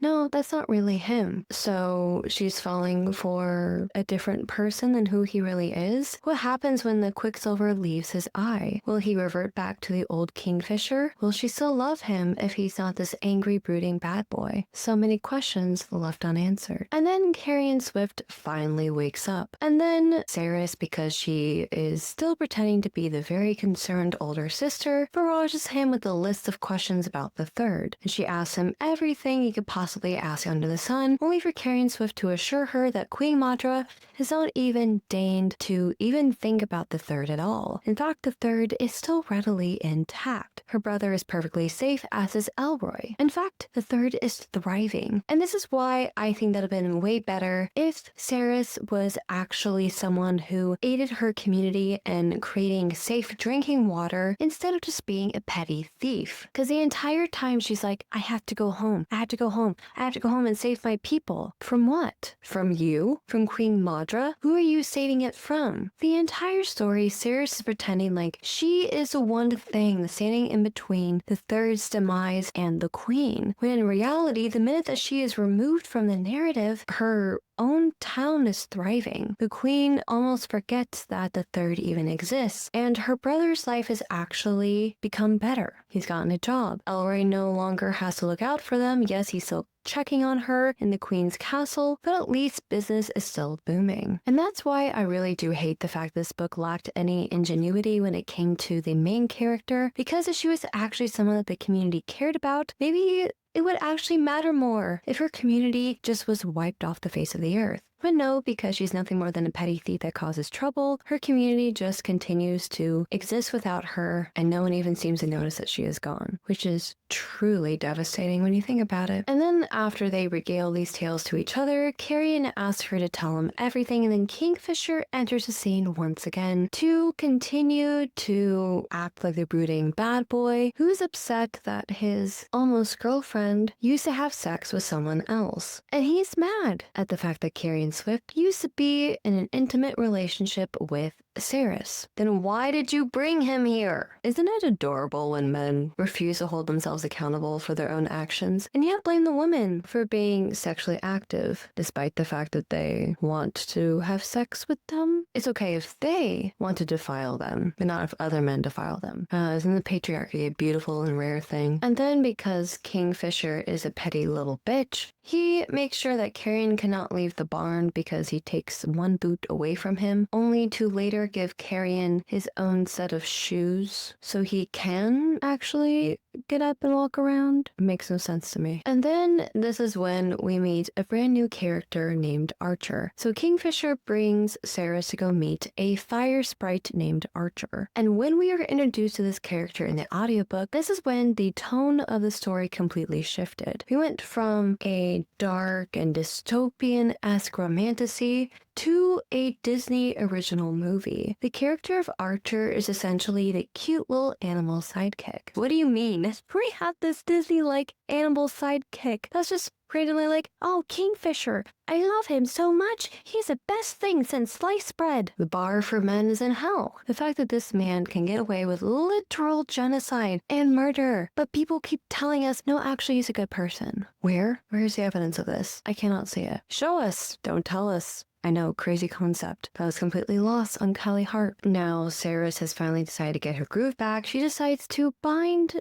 Kingfisher to her own blood oath, and because she's an idiot and has never read the short story Monkey's Paw, she makes it and doesn't realize that maybe, just maybe, she wasn't detailed enough. Like she was before with the previous blood oath, in which she asked him to go find her brother, and he came back with her ex-lover. Learn from our mistakes. Come on! What are you doing? I cannot stand this character at all, and I wish she were dead. And what is this oath, you may ask? Oh, I'm so glad you asked. So she makes an oath to him that after she is done doing his bidding, by his bidding, I mean making him all the relics that he needs to service his army, then she can go home. Yeah, his army is 50,000 strong, so now she has made a blood oath, which means that she has to make 50,000 relics. And then and only then can she go home. And oh yeah, super fun fact, she doesn't even know how to make these relics yet. Hey pal, you just blowing from stupid town? Have I mentioned that I hate this character yet? And then Redfist comes in because of course he is always there to sing his praises. Just suck his dick already, dude. I don't care. And Redfist comes back from this battle and they didn't lose anyone. Shocker. And this counts as a win. And then he tells her that she is now forced to have dinner with Kingfisher because he asked him to. And he told Kingfisher, without her consent, because Redfist is such a good guy, that Kingfisher has to learn how to be a good person and talk to her and learn more things about her. Hold on. I thought you said he was already a good person. So why do you have to force your best friend to be a good person? I'm confused. And then she goes to dinner with him because she's forced to, because apparently now this is 365 days fan fiction. She is now forced to sit on the other side of this table from Kingfisher, who is, instead of actually communicating with her, is now able to project his voice towards her so he doesn't have to actually, be near her to talk to her. Because apparently he can do that now. Wasn't aware of that. So she gets really mad, so she gets up and she moves her place so she's closer to him. And then they get attacked by feral zombie vampires called feeders. Then during this attack, even though Ceres is able to fend off the feeders and even kill one of them, she's still injured in the process. And because Kingfisher is just so protective of her, he binds her to his bed, meaning that she cannot leave the room because she needs to rest. But he's such a good guy, you guys. You have no idea. He used to be such a war hero before he used to bind women to their beds. And after she is healed, she goes to talk to Carrion, who is then like, oh yeah, these water sprites bathed me. In fact, they literally washed every single part of me so thoroughly, insinuating that they had a little too much fun in that bath. In an orgy sort of way. And then she realizes that this is because Kingfisher wanted to wash the pheromones of her off of him, because apparently our pheromones attach to people for a very long time, especially when you don't shower or bathe in the third. And then she goes back to work after she's finally healed from the attack from the feeders, and she's struggling to figure out the relics because, again, she has no idea how to use her alchemist powers, and apparently no other alchemists exist, so she's just on her own, and she isn't using her powers at all, not even trying to communicate with the Quicksilver. And Carrion is now training with the Fae, even though he's very much beneath the Fae because he's a human. Or is he? A spoiler alert, it's later revealed that Carrion is actually a Fae, and he chose to live in the third with a bunch of dirty humans with no water for years because of his grandma. And I am so confused. Like, we were just really making things up as we went along, didn't we? What's the point of actually making a good story when you just write a bunch of crap and still make millions of dollars off of it? Just saying, at this point, we might as well just all give up. And then because Sarah does not want to deal with Kingfisher on her own, she invites Rainfist and Carrion to the dinner. And Rainfist, the very man who basically made these dinners a reality, seems very inconvenienced by the fact that she invites him to these dinners that he put into place in the very beginning. And he's like, I don't want to make Kingfisher upset. Like, you force your friend to go on these dinners with this random woman for no reason. And now you're worried that you might actually, I don't know, deal with the consequences of this action. Such an idiot. And then Carrion is there, being Carrion, so you can imagine how well this dinner goes. And Kingfisher later tells her, because she learns about the whole compelling thing. By compelling, I mean that vampires and fae can essentially make humans do whatever they want them to do. And Kingfisher argues that he is a good guy because he could have compelled Saris to have relations with him, to be intimate with him. But because he didn't do that, because he practiced restraint, he is a good man. Am I in hell? I don't think 110 years in solitude was long enough. We should have made it 1,000 for that alone. Yeah, so this huge walking red flag of a man is given all the accolades in the world because he's a war hero, even though he committed genocide and has considered compelling women to have sex with him, but he doesn't do that because he has such big self-control. Good for him. I love the whole thing that men do, this whole like rigmarole that they have where it's like, I could have made you do something so much worse, but I didn't. So therefore, I'm an amazing person. And this is a man written by a woman. The bar is in hell. And then for the 115th time after hearing this, Sarah's just like, I hate you. I hate you.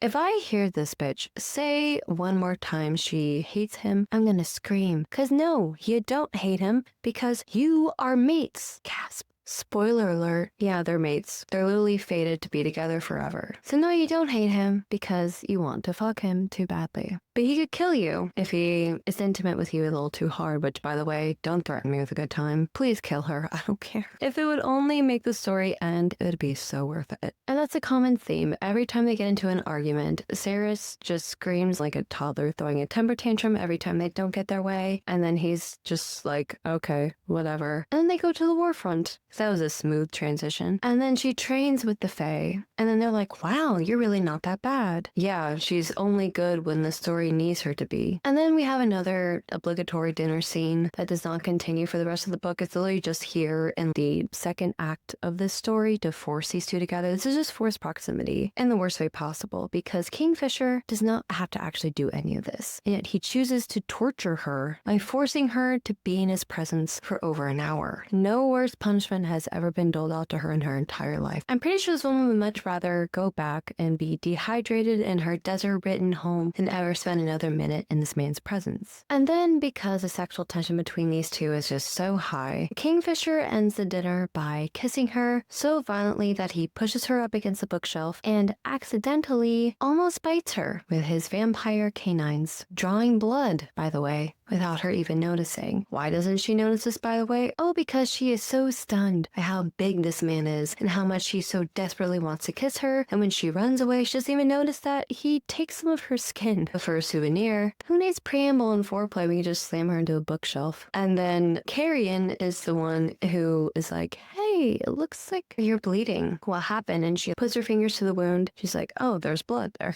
So observant, this woman. And then she approaches Carrion later and she's, you bit me, didn't you? And he's like, no, I didn't. She's like, yes, you did, because you drew blood. See? But nope, Kingfisher doesn't lie. Even though he just lied right there, he did bite her because he drew blood with his teeth. And then, of course, there is a brand new Fae woman named Danya. And do want to mention that because our dear Saris is a pick-me, she hates Danya almost immediately because she is too loud-spoken. And she doesn't like Saris, so obviously she's enemy number one. And she hates Danya the minute that she is introduced onto the page. And Danya is just this woman that is basically punished for just existing because that's how being a woman works, apparently. And she hates her basically because she's a blonde-haired, purple-eyed girl. What is this weird rivalry between a blonde brunette? That's the real enemies to lovers right there. Yeah, and Saris, just saying, we could have made this way more gay than it already was. But nope, God forbid I'd ever be that lucky. And Danya is the only fae in this entire book that actually wants to hold Kingfisher accountable besides King Bellicon because he burned down an entire city. He committed genocide, but for a good reason. But of course, there's a lot of commotion outside the tent. The vampires are attacking, and the icebreakers are breaking the ice upon the frozen river. So that way, the vampires will fall through and freeze to death, because that's their ultimate Achilles heel, is water. You heard it here first, folks. And apparently, these vampires who can die via freezing water are a huge threat to the Fae, even though they're easily defeated in like 5 seconds. And also, fire makes them disappear. So all you need is the avatar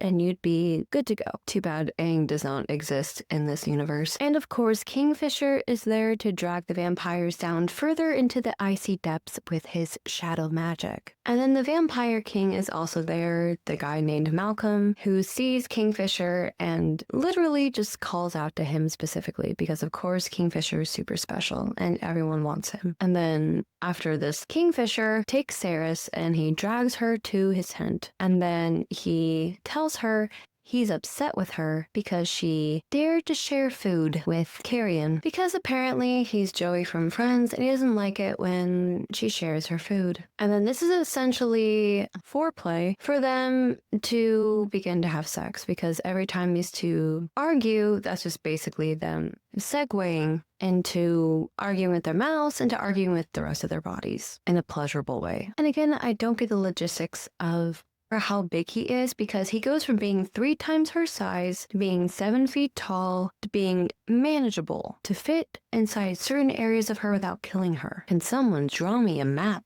All I need is just a guesstimate as to how big it is. You know what? Just tell me when to stop. You guys, I can't take it anymore. That's what she said. I don't think Callie Hart even knows how big he is either because it changes every other page how big this guy is. And then after they do the Devil's Tango, he starts to explain more of the lore behind the vampires. And Malcolm is a high fae vampire, which I've explained about earlier. And there was a time in which the fae could just remain fae or become vampires. And some people chose to become vampires and others not. And normal vampires, the ones that are humans originally and they become vampires, are basically just shells, like empty shells who only are thinking about eating and consuming humans and other fae and vampires, etc. They're just basically zombies, right? They're a shell of themselves. And then Kingfisher tells us that Malcolm turned all these fae into vampires. He also turned the humans into vampires, which explains why in this realm there are no humans because essentially he turned them into feeders. And also it is revealed in this scene that Kingfisher is bound by Malcolm, meaning that the reason why he can't tell her what happened to him was because he was with Malcolm. Kingfisher was basically just another pet for Malcolm to entertain himself with, which he just forced him to do his bidding and enjoyed watching him suffer like a guinea pig into his little maze to try to solve again and again with no success. So the reason why he cannot tell anyone what happened to him is because he's bound to Malcolm, and then Saris realizes this after being bound to him twice. This is the first time she's thinking about it anyway. And then this leads into their second very interesting smut scene in which she's just like, I know you don't hate me. And this is coming from a woman who has actively said that she hates him. And so she turns the narrative around and then she's like, I know you don't actually hate me as much as you pretend to. I know you actually like me. And I'm like, girl, look in the mirror. All right? I could say the exact same thing about you. Because in the scene, and after they have sex, she's so quick to say, gods and martyrs, I would never forget seeing him like this. If I did manage to make my way back home, the image of him like this, seated inside me, skin slick with sweat, chest hitching, would sustain me until the day I died. Fisher, Kingfisher, Lord of Kalish. I hated him. No, you don't. They're just saying that Kingfisher doesn't really hate you. And then you turn around and you switch up the narrative and you're like, I hate him though. No, you don't. You don't. Stop saying that. I'm so sick of this person. I'm so sick of her. Every single conversation, she's like, I hate him. I hate him so much. And yet she thirsts after him. And I'm like, babe, you need to take several seats and also just stop talking because that would make the story so much better. And then as they are engaged in this intimate embrace, so to speak, his tattoos start climbing onto her and they stay there. And some of you may be wondering, that's kind of weird. Is that part of his shadow magic? No, that's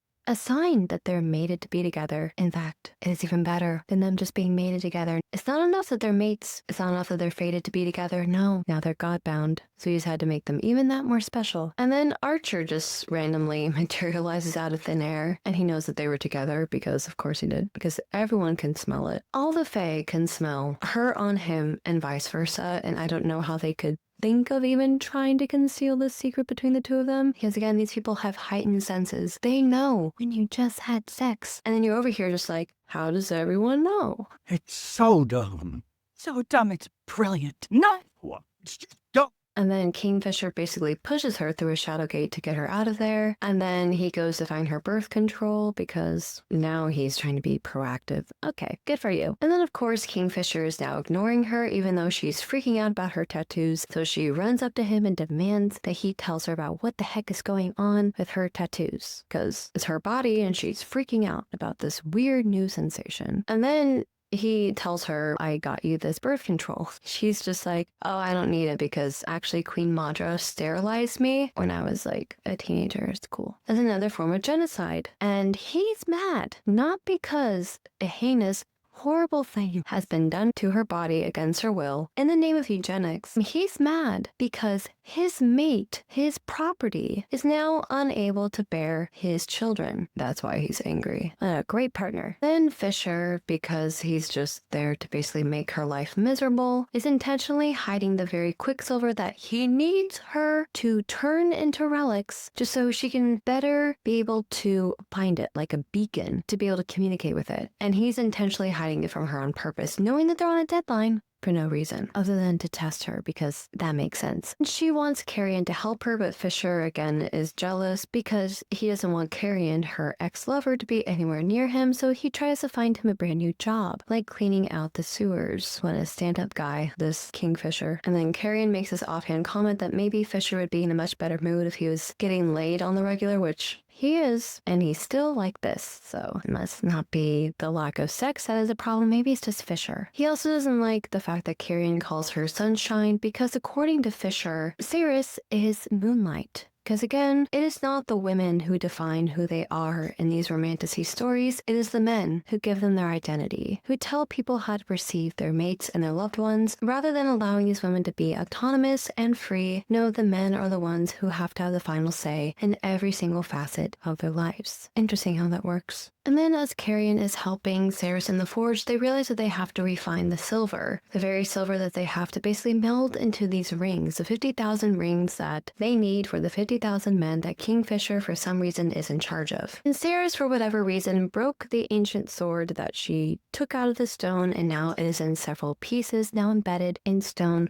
once again. Coincidence? I think not. She realizes that Quicksilver is technically in the sword, because I guess back when all these Fae made their own swords, 5% of it was always Quicksilver, so that way she can always find a way to manipulate it. Coincidence? I think not. And this is later revealed to be the reason why the sword called to her in the very first place, and the reason why she could not really feel this back in her own home in the third is because Madra intentionally took all the silver away, so that way she could not access, or any potential future alchemist could ever access, the Quicksilver within the silver. Alchemists need some Quicksilver to be present in the metal to be able to communicate with it at all, which is why she's able to communicate with pretty much all the metal, even though she's still able to communicate with the gold. So does gold have Quicksilver in it as well? Like the gauntlet that she was able to talk to in the beginning of the book? I don't know. I do also want to mention that they are now currently on a deadline of a year. They need to make all of these rings in a year because that's when Malcolm plans to fully attack. Why in a year? Why not right now? Why not in a month? I have no idea. And now she is currently freaking out. And then she goes to find Fisher only to realize that he is with the healer, Taylor, yet again. And she becomes so jealous of the fact that he's spending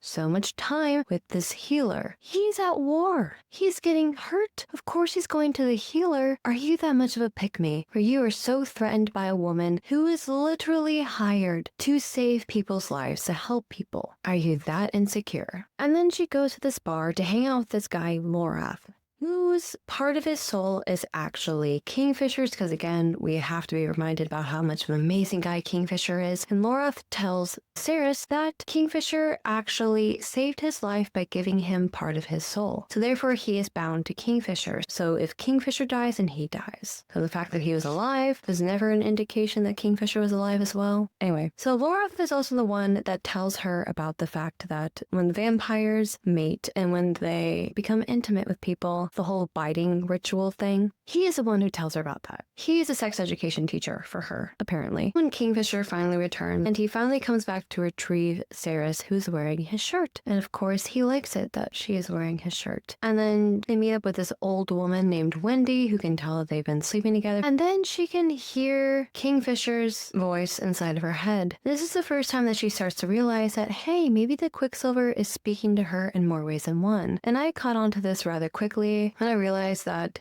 Kingfisher always seems to anticipate her moods and her thoughts and her actions, almost like he can read her mind. And he can, because again, he has Quicksilver in his head, and she is shocked that she can communicate with him telepathically. Are you stupid? So they go back to Kalish, and she sees a statue of his mother, and then it's nighttime, and then she hears Kingfisher having a nightmare because PTSD. And then she goes to comfort him, which is a genuinely sweet little scene, I will be honest. And then she gives him water, which now she has in full abundance. And then she talks to him about her family to keep whatever nightmare he's having off of her mind, only to introduce him to a brand new nightmare. And this is the bedtime story that she chooses to tell her boyfriend, who is really going through a PTSD episode. I watched them slit her throat, I said. All I had to do was give him a little bedtime story like fairy tale, but no, he decided to tell him this story. Lucky him. No arrest, no trial. They love carrying out their sentencing on the spot. Saves time and energy, I suppose. She died face down in the sand in the blistering heat, 5 men pissing in her hair and on her back. And this is when she goes into her full background, explaining how her father died, her mother was murdered, even though she was a prostitute, but she was also selling arms to the rebellion. And then Cerys goes back to create a pyre in memory of her mother,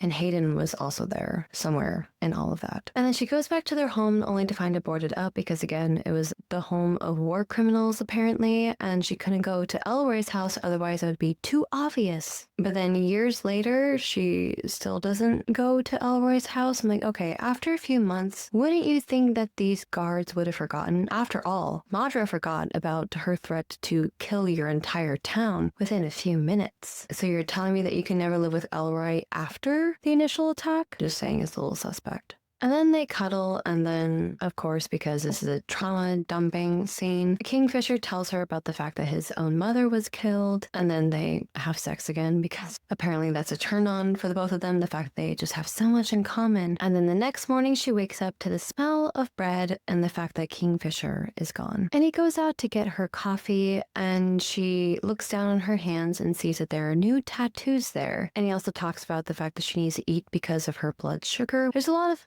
anachronisms when it comes to this book. The fact that they talk about blood sugar, they mention Cliff's Notes for whatever reason. They also at one point say, I will furnish you with this information. Like furnish, you mean like put furniture in her house? What do you mean? There's just a lot of back and forth between the modern millennials speak to the we're trying to pretend like this actually took place in the 12th century, and it just gets really distracting when you go back and forth between them trying to be like, oh, we're gonna say these really salacious things and say things like bitch and fuck, and they're like, oh brother, where art thou? Dost thou wish to join me in the gardens? Which is it? You go from acting like you're Shakespeare to act like you're essentially drunk Shakespeare. So keep it consistent. Which one is it? Just stay in one lane. That's all I have to say. I do also want to point out here that this is a scene in which he actually does draw blood from her, and he actually bites and sucks her blood like Dracula, and she feels this euphoria, and this is the best thing he's ever felt, the best orgasm he's ever had. And then he says that later on he regrets the bite mark that he has given her because he's just Edward Cullen 2.0 apparently. And then she goes back into the forge with her ex-lover Carrie, and he is the only person who asks her in regards to the silver as she is struggling to create this relic, whether or not she asks the silver to refine itself, whether or not she asks the metal to do the very thing that she's wanted to do this entire time. But no, it's not the woman, our main character, our hero of the story, the smartest, most resourceful, most specialist girl that ever specialed in this entire book. It's not her that figures this out, it's a man. A man who's named after a bird, by the way. Carrion tells her, you want to know his fantastic plan? He tells her, why don't you just ask it to turn into a relic? And this is the first time she's thought of this, to ask politely. And then it works, because of course it does. And then Quicksilver emerges from the stone and it falls into a puddle into her palm like flubber. And then she asks it to become a relic, and then it says, okay, well, what will you give us in return? And she strikes up this kind of bribe between her and an inanimate object, because that ought to turn out well. And they forge a new blade, and it's a very pretty blade. And Kingfisher, who comes back into the forge, sees what she has created, and he is so proud of her. And the Quicksilver asks her to sing a song that will bind it to the person who sings it. And who shall sing the song but actually Lorath? And he sings a song about Angel's Gate, a poorly written song that has a rudimentary rhyme scheme, and the accord is struck, but now Laura is bound to it.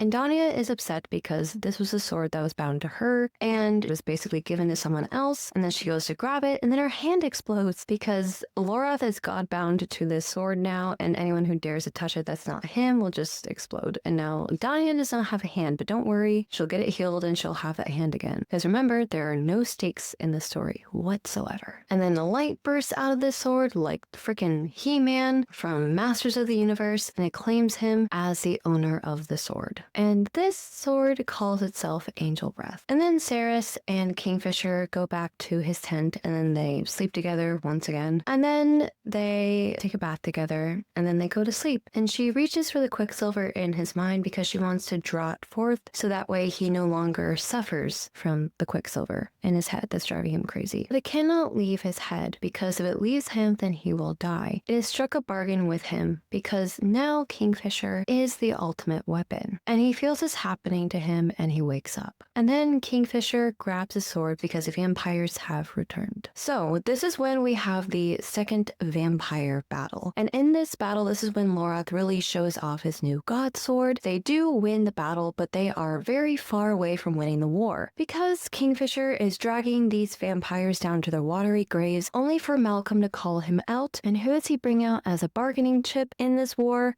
None other than Everlane. Keep in mind, it's been almost 200 pages since we have interacted with Everlane. And again, I feel like the story would have packed a much greater punch if they had Everlane follow Renfist, Kingfisher, and Ceres all the way to Kalish, where she tried to even help Ceres, and they become better friends, and they try to forge these relics together, as well as with Carrion, and she's also there to be a mediator between Kingfisher and Ceres. But no, Everlane just drops off the face of the earth, only to be reunited with her brother, but on enemy lines. And it is revealed that Everlane has been turned into a vampire by Malcolm. And because she has been changed thanks to Malcolm, she is now beholden to him, meaning that she can never disobey him. So she is now in a very abusive relationship with Malcolm, and he threatens to take advantage of her without her consent and his entire army for the rest of her days, which is basically an eternity, unless Kingfisher surrenders himself. So now the stakes are higher than ever, because Malcolm also says that he wants the alchemist as well, not just Kingfisher, not just Everlane, but also Ceres. So then Ceres decides to go to the forge once again in an effort to try to finally get the relics to work. And then after this horrific interaction, everyone is just trying to figure out how the hell they're going to save Everlane. Kingfisher, of course, is even considering giving himself up in order to spare her, even though it was just mentioned that she's beholden to Malcolm. So regardless if he gives himself to Malcolm, she's still going to basically be his slave for all of eternity. So there's really no other option other than to completely equip the entire army with these rings that apparently can help them against a vampire army, and also find a way to kill Malcolm in the process, which is no small feat, despite the fact that this man can literally teleport wherever he wants, can fill an entire room with shadows and manipulate it to do his bidding. But he cannot kill the Vampire King. How do his powers work? I'm so confused. Ceres has slightly changed her tune, and now knowing that Everlane is on the chopping block and Kingfisher is willing to give himself up, she's working harder than ever to try to solve this problem. And then Carrion Swift is there assisting her because of course he is, and then it's later revealed that Danya is into Carrion and he's also into her. People, priorities, focus. All right, you have the Princess of the Fae Kingdom literally beholden to the Vampire King, who is probably, but most definitely, taking advantage of her against her will. While you are sitting here talking about a new situationship, you want to go screw Danya. Go screw Danya. I don't care. I'm trying to save the world here. And then, of course, she is talking to the Quicksilver once again, and now the Quicksilver also wants to bargain with her for the 1500th time this entire book, because apparently it won't give up the goods unless Ceres gives it something in return. And so Ceres tells him the secret that she doesn't want to go back to the third. Why would ya? There's nothing for you there, girly. In fact, that place is doing much better without you in it, so you might as well just abandon it and just go to where the grass is greener on the other side. So she reveals to the Quicksilver something that she has not told Kingfisher yet, which is that instead of going back to the third, she wants to bring Elroy and Hayden to the Fae world as humans who have no role in the world. And keep in mind that Hayden has a job. He has a future in the third. He could potentially create a much better life for himself without her in it. Elroy is the only one who really seems to remember that she is missing, and he keeps visiting Queen Maudra's castle in order to try to find answers, which he is receiving none. But he still has a stable job. He still has a life in the third, even if it means that it's not with her in it. It just seems rather selfish that she is making plans on behalf of these people without really considering how their lives could be affected living in a strange land as human immigrants in a Fae world in which they are mortal, in which they really don't hold any value to the kingdom. Elroy is a blacksmith, so he has, I suppose you could say, some stake in the game. But Hayden, what would he do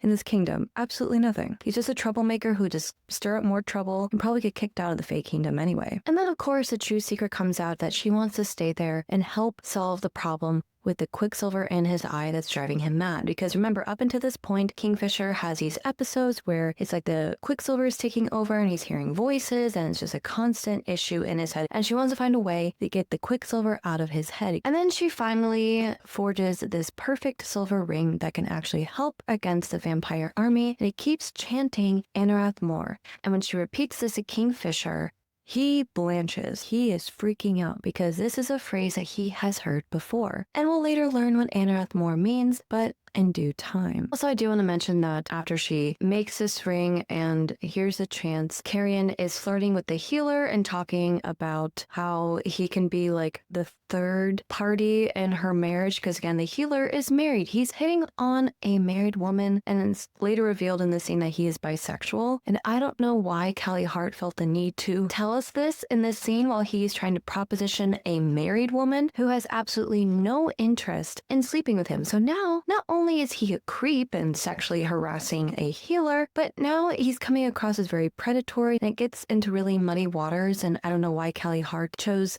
in this moment, while we're trying to find a solution to this issue with Everlane and the vampire army, to let us know that Carrion Swift is bisexual. Why couldn't you have told us that in the first scene that we meet him? That would have been the perfect time to do this. Not now. I don't care about his sexuality. Can we get back to the vampire army, please? The army full of feeders that are this close to tearing down this entire town and killing everyone. Can we just focus on that for a minute, please? Okay, priorities, okay?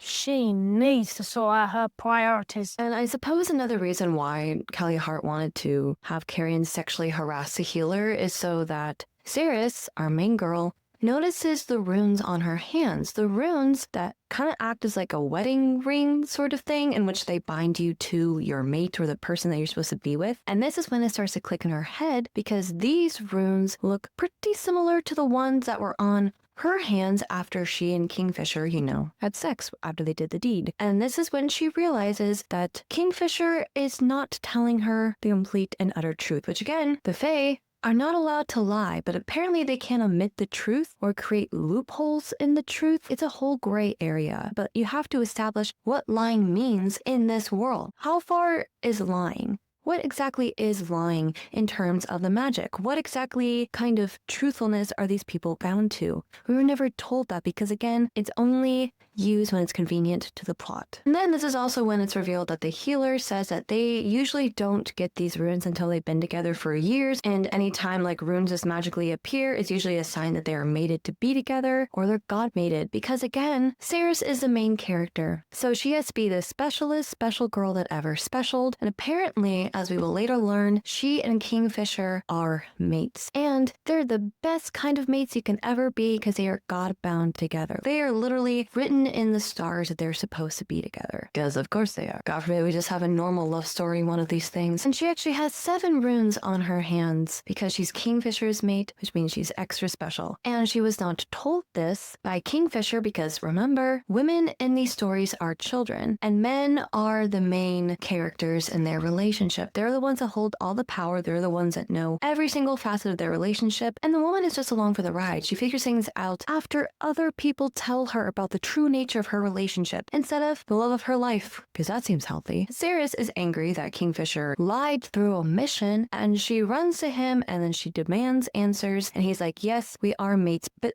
and then he tells her, don't worry, I didn't accept the bond, so we're fine, but you're very precious to me. I still love you. That's why I call you Little Osha, because it means butterfly. And then he also says that it means something that's most secret. He also mentions something about dragon eggs, but let's not get into it. It's not important. It's not relevant to the story at all, so just move right along. And then he mentions that his mother was an oracle, a prophet, who saw the future and saw her. So she had an entire book in which she essentially wrote about her son's love story, which must have been very interesting viewing that as a mother. And she basically said that they have been fated to be together for centuries. But the issue is that even though she looks the same in the book, because yes, there is an exact drawing of Ceres in this book, she is Fae in the prophet, but she's mortal in real life. So something happened. Kinda suspicious. And we'll learn of this later, so don't worry. And of course, because Kingfisher is the only one who can make decisions in their relationship, because remember, he's the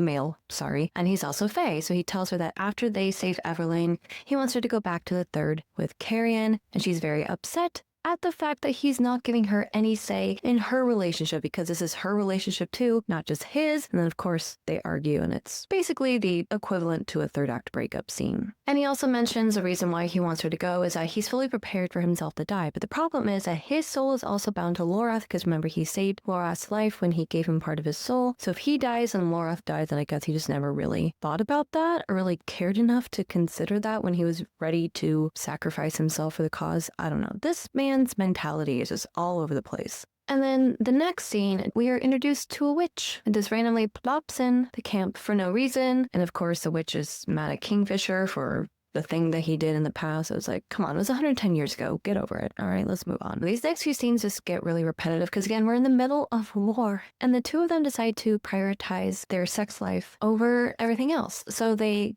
go to this Shadowgate where they go to Ballard in this apartment that he has for her, apparently. And it's full of candles because apparently this man had just hours of time on his hands to light a bunch of random candles, and then they take a bath and they have sex once again. And I hate the fact that she talks about his ass cheeks all the time, and it really just grosses me out and really distracts me from the story because I'm so busy trying to piece together what the heck is happening, and now you're just throwing ass cheeks at me, and you expect me to give you a 5-star review on Goodreads. And also in this book, she keeps calling his scent like winter pine, and I swear to God, if I hear that phrase one more time, I'm going to scream. I don't care what he smells like. We're in the middle of a war. Let's focus up here, all right? Let's get going. Lives are at stake. And it's during this weird sexcapade. This is when Kingfisher is finally like, okay, I've accepted the bond. Now you accept the bond? Knowing full well that if you die rescuing your sister, then she will die, or if she dies during this war, then you will die. You know what? I'm done. I'm done. You guys. This is so stupid. Oh, I do also want to mention that he mentioned that the blood oath between them is broken, so she is no longer beholden to him, even though she is now his mate. So it's a different forced proximity trope. Oh, okay. So the next day, she wakes up to a Shadowgate in the floor of their joined tent, I suppose, and she's happy to find that he didn't force her to be bound to her bed again. Partner of the Year award goes to, and then she realizes that he left in the middle of the night while she was asleep to go and rescue Everlane, which is a terrible idea, knowing that your mate is now mortally bound to you, and her life is in your hands. And you decide to just go and approach the Vampire King, who could kill you. Great thinking been there, Rex. And then he tells her that he wants her to go back home so she can make the relics, home being the forge, and make the relics and basically make sure that she is protected. And then he basically tells her that maybe he can send her to a portal to a new realm that she can make her own home. She can take Hayden, she can take Carrie, and she can take Elroy there, for they will not be in any danger. But they will be away from Kingfisher, which she of course does not want to do. And then Carrion has concocted a plan on how to get to Everlane. So the thinking is that when you open a shadow gate to let someone through, they still keep it open. So if they are given Everlane back, then they could technically jump through the shadow gate before it closes in order to get to Malcolm on the other side. So after Carrion says his whole shtick, he literally says this. Get it? It's intense because they're in a tent. So painful. And I also have to say, how is it that Carrion is the only person that figured out this little loophole when it comes to the Shadow Gates? It just seems very weird to me that Carrion just knows so many things about this world, almost like he's not really immortal either. Oops, spoilers. And so basically, they concoct this plan to essentially get Everlane back from Malcolm, and then Kingfisher is the one that goes through, but the Shadow Gate is on the ceiling, and he did that on purpose so that way they wouldn't be able to get through the Shadow Gate to them, but they get through anyway. And essentially when they come out the other side of the Shadow Gate, after they get Everlane safe and sound on the other side, they find that they are basically in the middle of this like arena with a maze. So Malcolm has created this basically huge arena in which people fight to the death. And there are all these people around the arena chanting Inarath More. And it's the feeders, and it's basically means release us. And who is the one that's about to be sent into the labyrinth with the monster? None other than Kingfisher himself. And apparently, this is where he was for the 110 years when he was trapped in the Quicksilver portal. And who else is there with Malcolm, you may ask? You'll never guess it. You never will. Queen Maudra herself and King Bellicon. Because yes, dearest, gentlest viewer, these two are related to Malcolm. Who could have thought? Also, weird point to make here that Heron is somehow still alive, even though Kingfisher stabbed him. So I don't know how he mentioned to do that. But basically, he's another one of these undead vampires, I'm assuming. Also, I do want to mention that all of the feeders who are in the crowd were all the people that essentially were killed because Kingfisher burned that one city to the ground, or all the people that Kingfisher has ever killed are basically in the arena watching him about to die. So karma is a bitch, I guess. But essentially, he trapped the vampires in the city, which is why he burned it down. So he had noble intentions as to why he decided to lay waste to an entire city. They used to belong to Fae, but of course we're going to excuse his one horrible blight against society on actually being for good reasons because none of the men in these stories can be complex or nuanced at all. And essentially the reason why Kingfisher was trapped in this labyrinth is because Malcolm beheld him to this oath, another blood oath in which he had to find this one particular coin in the middle of the maze, and once he found it, then he would be released. But the problem is that there's a giant pile of coins in the middle of the maze and all of them look the same. But remember that they are silver coins and silver has Quicksilver in it. So Ceres can find the coin. All they have to do is get past this huge, weird, demon-like monster in order to reach it. And the creature is terrifying, and the way that this creature is shared with us kind of reminds me of that one monster from Spy Kids 2.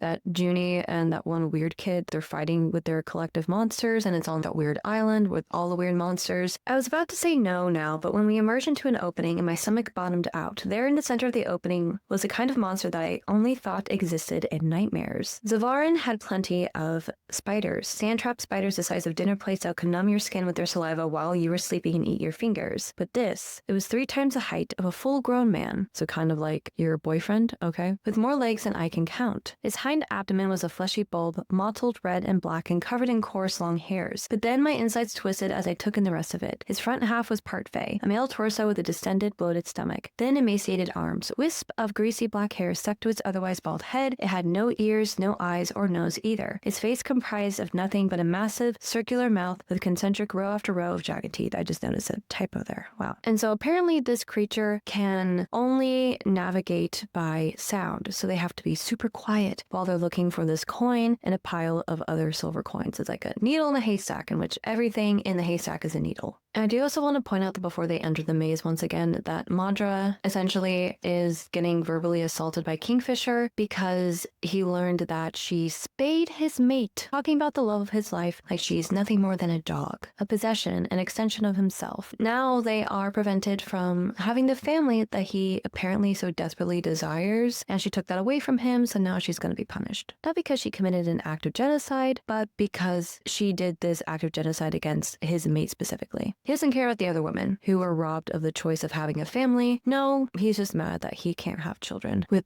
Sarah's now. But don't worry, I'm sure that there's a solution to that problem somewhere. And so as they're in the maze, as they're trying to hide from this monster that can hear them, they finally get the full story out of Kingfisher, that he was looking for this coin for over a century, and then the Quicksilver pool appeared, and then he just fell through it, and that's how he got out onto the other side, met Sarah, saved her, and they went to the Fey Kingdom after that. Well, this is when he finally uses his magic to change into shadow, so that way the creepy spider monster thing can't hurt him or them, and then he somehow manages to get his hand on a sword, and he kills Bellicon, the Fey King, with Solace, I believe that's the name of the sword, or Mizenthrol. He kills him with one of the important swords. I don't really care. It doesn't really matter at this point. He kills him with the sword, and we move on with our day, and then the maze is full with other monsters, and they respawn even after they kill them, and then somehow he's able to kill Heron again. I don't know. It's just, nothing really matters. In the grand scheme of things, I don't know why we're here. I don't know why this is a thing, but whatever. We're in a Harry Potter-like maze, and we're just trying to get through to the end of it to find the coin. And of course, because Sirius finally remembers that she's an alchemist, here's Quicksilver speak to her, which is gonna tell her where the exact coin is that they need to find in order to placate Mouth and complete the oath, and then free Kingfisher from this oath. And then it's later revealed, like a second later, that even though Kingfisher allegedly killed Bellicon, he's not really dead. He respawns again. See what I mean about nothing in this book really matters? So the only way, apparently, to kill Bellicon and Malcolm and Madra is to kill all three of them at the same time, which is no easy feat. So apparently that's why Madra has been able to live this entire time, is because very similar to Ceres, she is bound, or at least her life is bound, to these other two people. But the only difference is that they have the opposite of the death oath, in which they all have to die in order for them all to die officially, whereas with Ceres and Kingfisher, if you kill one of them, then you kill both of them. Doesn't really seem all that fair. Like, why couldn't that have happened to Ceres and Kingfisher too? I don't know, it beats me. And then Carrion is being attacked by the vampires, and he's being drained of his blood only for, I believe it's Malcolm who pulls away, because apparently he has a rare type of blood called Drainfist blood, because yes, Carrion is not immortal, but he is actually a Fae, and apparently drinking his blood is like poison to Malcolm or something. I don't know. We just exist in a world in which all the rules are made up, the points don't matter, so just go with it. And then, of course, because we just had to make this super tricky for everyone involved, Sirius realizes that the reason why he couldn't find the coin is because the coin is inside the spider demon thing that's been chasing them. So now they have to kill the spider demon thing to get the coin, which of course they do.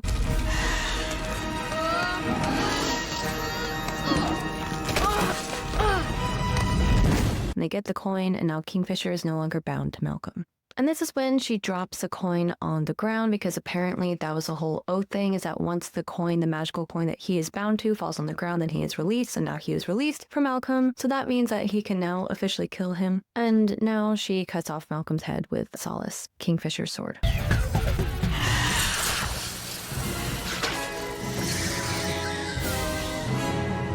But now the Fae have been officially released, and they are no longer bound to Malcolm because he is dead. And then I suppose Bellicon and Madra are as well. I don't know. This whole ordeal was so confusing. I had no idea what was going on half the time. At this point, I just kind of checked out. I'm like, okay, whatever. They're in a maze. They're getting chased by the Spy Kids 2 monster. Now, all of a sudden, she's a hero, and she saves the day, because of course she does. But Ceres does actually get injured in this fight, and her stomach has been somehow sliced open, and now she's bleeding out. And of course, Kingfisher does not want her to die, because then he will also die, so they have to find a way to bring her back. And then he decides to turn her into a vampire, but he uses his friend to do that apparently, because he can't do it. I don't know. As this is happening, Ceres, I think her soul or her spirit or something, is taken basically to Olympus, and she meets the god of chaos, and she also sees the twins who are part of the twin statues in the hall that Everlane took her down through in Ilveria, in which she was like, oh yeah, this is the god of chaos. These are his like twin daughters, and these are all the other people. And now she's meeting them officially, and these twin girls are really creepy, and they're really into Kingfisher, like asking her like very personal, intimate questions about their sex life. And it was just really weird. And they're also being betrayed by these younger girls. So I'm like, I know y'all are like thousands of years old, but you need to calm down. And the god of chaos is there, and then he basically admits to the fact that she was supposed to be Fae from the very beginning, but because according to the oracle or whatever, like the fates or whatever, if they actually get together, then basically the entire universe is going to become this decrepit, decaying thing and die. Of course, because he has a soft spot for them, he actually likes Kingfisher because he considers Kingfisher to be his champion, right? Because he's god of chaos, and Kingfisher loves chaos. And since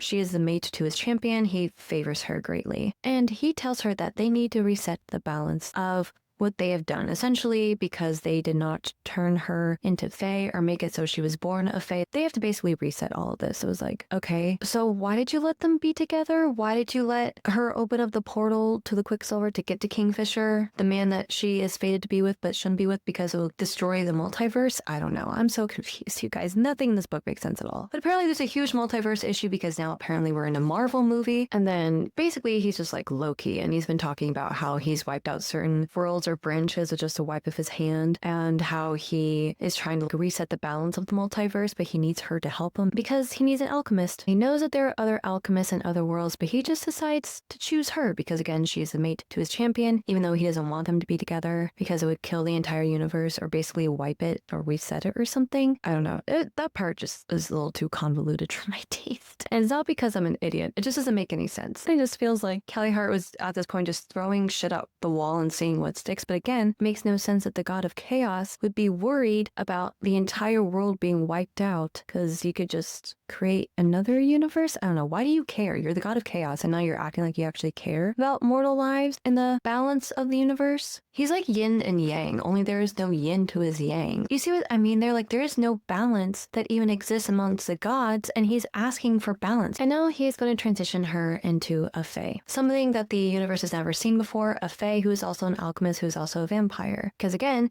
she has to be the specialist girl that ever specialed in the universe, because of course. And then she wakes up in her body as now an alchemist, a fae, and a vampire. And she wakes up and realizes that Carrion is also part fae, and he is also the heir to another fae kingdom. And somehow Kingfisher didn't recognize him. In fact, no one recognized him. How did no one in this kingdom recognize him or even know that? And also, they have these superhero-like senses. They can literally smell someone's arousal. They can literally hear their heartbeat from a mile away, and you're telling me that these creatures did not know that Carrion was Fae. By his heartbeat alone, they should have known, and they did not piece it together until Carrion told them at the end of the story. Make it make sense. Please, someone make it make sense to me. I am just so lost. It's just all for plot convenience, all for plot armor. I hate it. I hate an entire story that is literally dependent upon whatever the author wants to happen, and there's no rhyme or reason to it. Oh yeah, also Hayden who? When she becomes a fae and a vampire and is still an alchemist, Sarah just completely forgets about the third, about the people that she supposedly loves back in the third, and now she's just gonna try to save the universe with her boyfriend that she's not supposed to be with, or else the entire universe will collapse. Even though he is the heir to the throne, Kingfisher elects Ceres to be queen of the vampires. And he's like, look upon your kingdom, my queen, because now this is all yours. Everything the light touches is your kingdom. Or should I say darkness in this point, because he is Shadow Daddy. And that's where it ends. Ceres is now a vampire and a fae, and she is also the queen of the vampire kingdom. And she and Kingfisher have to go save the universe now. And I am so tired. What the hell was that? What the hell was that? That was just a bunch of nonsense. That was just thrown into a 600-page book for no reason. This could have easily had been like 3 books on its own. I'm sorry, but reading 3 well-paced stories that are both about 300 pages is a lot easier and accessible, for me at least, than reading a huge boring book that's 600 pages long that makes absolutely no sense. Knowing full well that the subsequent book in this series is probably going to be a lot longer. This was a long one. I will say, though, that I do have a couple of notes of things that I actually enjoyed. I really liked Everlane. I really liked Renfis. I liked their little relationship. I know is platonic in the story. I would have liked to see them be romantic together. I didn't mind Carrion Swift after he stopped being a douchebag. I just didn't get the whole lore behind him. I really liked the whole Hall of Mirrors. I really liked a lot of the setting outside of the general world building was actually rather interesting, and I wish we spent more time in the Winter Palace or in the Hall of Mirrors or even exploring more of the third. Like, I was really captivated by this setting, but apparently we were just in a huge rush to get to the romance part of this book that we just didn't really spend a lot of time to really breathe and really get used to being in this world. And surprisingly, I know that you guys are very used to me saying that, like, I skim over the smut scenes or I skip over them or I find them to be really repetitive or strange. I do have to say that the most surprising thing that I actually enjoyed about this book book was how creative the scenes were between Kingfisher and Saris. I don't know, guys. I don't know what's in the air. I don't know what's happening to me. Maybe I'm just growing soft in my old age, but I actually rather enjoyed the direction that Callie Hart took this. There was a bit more yearning in these love scenes, even though I hated how every single time after she sleeps with Kingfisher, she's like, oh, I hate him. No, you don't, babe. You don't hate him. Stop saying that. It's so not true. I really like the scene in which he was drawing blood from her as they were doing the dirty deed, and I thought that was rather interesting, the bit of euphoria there, because again, we don't really see that a lot in fantasy like this, so I thought that was rather interesting. But yeah, I thought that was very creative. I don't really see a lot of scenes like that where each scene feels slightly different. I did get really tired at the wet folds or talking about his velvet wrapped steel cock the entire time. I'm like, please stop. After the third one, I was like, okay, I'm done. I also like the sentient metal. Again, there are a lot of good bones or good parts in this story. It just wasn't executed very well. Now that we talked about the things I liked about this book, let's talk about all the things I did not like. I did express quite a few of them in the summary, so I won't really go into too much detail now that we're in the review portion of this video. But just to reiterate, my least favorite trope when it comes to romance, and especially romantasy, is when women in the relationship are infantilized. They're treated like children who are just making all these petulant faces and throwing temper tantrums when they don't get their way, and are treated as women who do not have their own bodily autonomy. Not only that, do not have their own agency in their relationship, in which the men, because they're treated as the adults, are the ones that make decisions on behalf of their partners without even talking to them about this. The whole mating bond situation was just really weird and really problematic in my eyes, and the fact that he never once thought to clue her in on what was happening to her own body with the tattoos was just insane to me. Communicate. Why is that so hard for these people to do? But then it's written off as, oh, she's basically a child, so she doesn't really get to have any say because she is too young apparently to make decisions about her own life, but she's old enough for him to be able to have sex with her and not feel bad about it. Okay, age gap romances, man. They just never work out really well in this case. This man has been around for 2 millennia. Essentially, that's how old he is, and she's only 24 years old, and we don't see a problem with that. Also, shouldn't he be using very different vernacular to her? Why are they both speaking like they're millennials? Doesn't make any sense. I basically hated every male. Hayden sucks. Carrion sucks until he becomes useful in the very end of the story. Kingfisher basically sucks the entire time up until the point where he finally admits that he's in love with her, and even then he still sucks as a partner. Hey, it sucks. A vampire pun. Okay, I'll stop now. I don't like this whole thing where he also pretends to hate his mate in order to protect her from him, but then eventually makes it so he does love her, and I'm just like, okay, so you were lying the entire time. But you're not supposed to lie because you're a fae. Which is it? I don't know. Just stay consistent, please. Every time Saris was on the page, which unfortunately was every single page, I was just like, please shut up. Please shut up. She was just so annoying. She's like Tinkerbell, but worse. Because the only emotion she has was, I hate Kingfisher. I hate Kingfisher. He sucks. The entire time. And it just got really tiring. After page 100, I was like, okay, you can die. But I don't feel a single thing, which is, I know, really brutal of me to say, but it's like, I don't care about this character at all. She's so annoying. Please get her away from me. Even Danya, the one character we're supposed to hate, I actually liked her more because we were supposed to hate her, so therefore I sympathize with her a little bit more. I'm like, whoever Saris hates, I immediately like, just because that's how much I hate Saris. Everlane was great. Why couldn't she have been the main character of this story? I don't know. You should have spent more time with Everlane. She was just really booted out of the book so quickly, only to come back, and then suddenly she becomes the most important character of this entire story. Since when? And like I mentioned in the very beginning of this video, I hate the lack of creativity when it comes to, oh, the main character's a thief who actually turns out to be like this lost princess or this lost ingenue that they need to use in the war because she's the most important person ever. And I'm like, okay, why couldn't she have been a blacksmith with Elroy? Why couldn't she have been his apprentice? If she has his way with metal, why wasn't she working in his metal shop with him? Why didn't he offer that up to her? Or even to Hayden? Why didn't they create their own water filtering system and then sell it to people in the third and become actually useful to society? Because the entire time, the reason why she wants to go back home is because according to Saris, she's so important, she's such a pillar of her community that she needs to go back and protect her people from Queen Maudra. But then we learn that Queen Maudra never killed anyone in the third, and in fact the third is actually thriving without her, which makes absolutely no sense of her entire mentality. The fact that she just thinks so highly of herself that she needs to go back and protect the very people that she put in danger in the first place. Honey, you're the reason why their lives suck. The minute that you left, they were thriving. They don't need you. I'm sorry, but most of them don't even care that you're gone. So making her actually useful in the community. Like maybe she's the one who comes up with the water filtering system. Maybe she makes these amazing weapons that helps the rebellion fight against Queen Madra, who, by the way, where was the rebellion? What was going on there? I have no idea. Maybe it comes out in the second book. I don't know, but I don't even care to read it. So that is just one more mystery that will remain unsolved to me. But again, that just goes back into what I was saying earlier, is that none of these characters are useful to the story, especially not Sarah's, because everything that happens in Sarah's story is happening to her. She never really does anything, at least until the very end when she follows Kingfisher into the Shadow Gate and then she helps him break his blood oath to Malcolm, but that's it for 5 pages. And then the one time she actually does make a decision in the very beginning of the story, it's a horrible decision that almost kills her and her brother. So for 500 pages out of a 600-page book, our main character does not make a single decision. Everything is either done to her or done for her, and she's just reacting to everything, which is not a good story. It's hard for me to root for a character who, when they're given a decision to make, is a bad decision, or when the entire story is just them reacting to what's happening. And again, you could have a character like, for example, Percy Jackson. A lot of the Percy Jackson series is him just reacting to an oracle, reacting to a situation, but it's done in a way in which Percy is still given a lot of agency,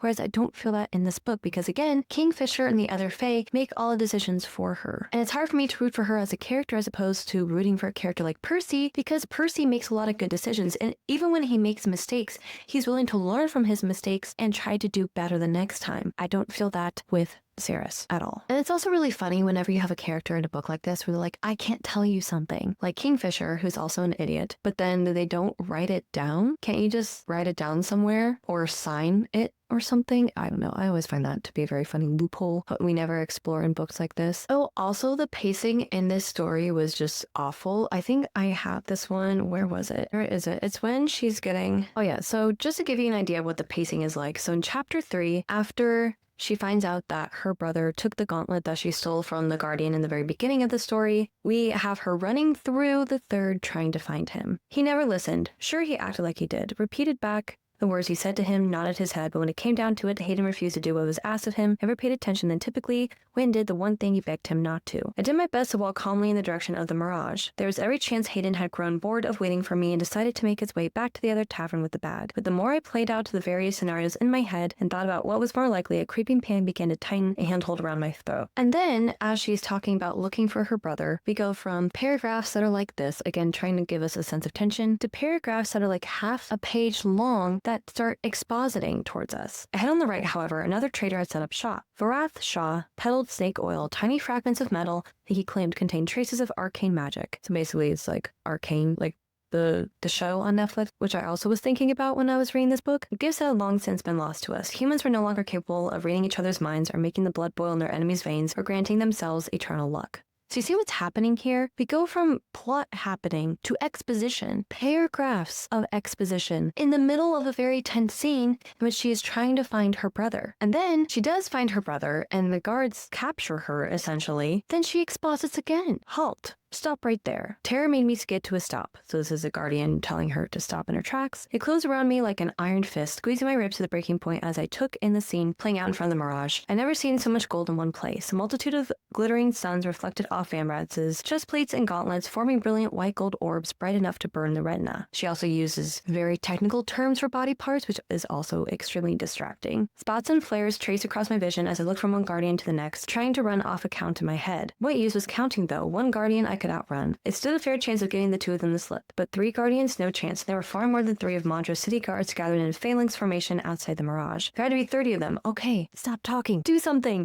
Do you see what I mean? We go from her being stopped by these guards to her just expositing, oh yeah, the gold is glinting off of these specific breastplates and these specific parts of the armor, and then she goes into detail about the armor, and then she goes into detail about the color, goes into detail about the numbers. I don't care. You were doing just fine with saying that the sun was glinting off of them and making them look like, what was it? Oh yeah, I've never seen so much gold glinting in one place. The sun bouncing off of them, making them all look like glittering suns. Like, that's perfect. Just stop right there and keep moving. But no, for an entire paragraph, she talks about how many of them are there. And it was just like, oh my gosh, it was just so much. And then again, she talks about how now the guards are closing in on her. See where you are, rat. The guardian at the forefront of the phalanx roared. As one, the men crept forward 1 inch at a time, their polished boots sliding forward in the sand. Over the tops of their masks, they glared at Hayden with an unbridled conviction, all drawing from that common well of hate. They despised him for his sun-bleached clothes, his dirty skin, and the hollows beneath his eyes. But mostly they despised him because any one of them could have been him. Luck dictated where you ended up in the city. A stroke of good luck had allocated their grandparents' lodgings in one of the higher-tiered wards closest to the hub. Why are we talking about that now? In the middle of your brother about to get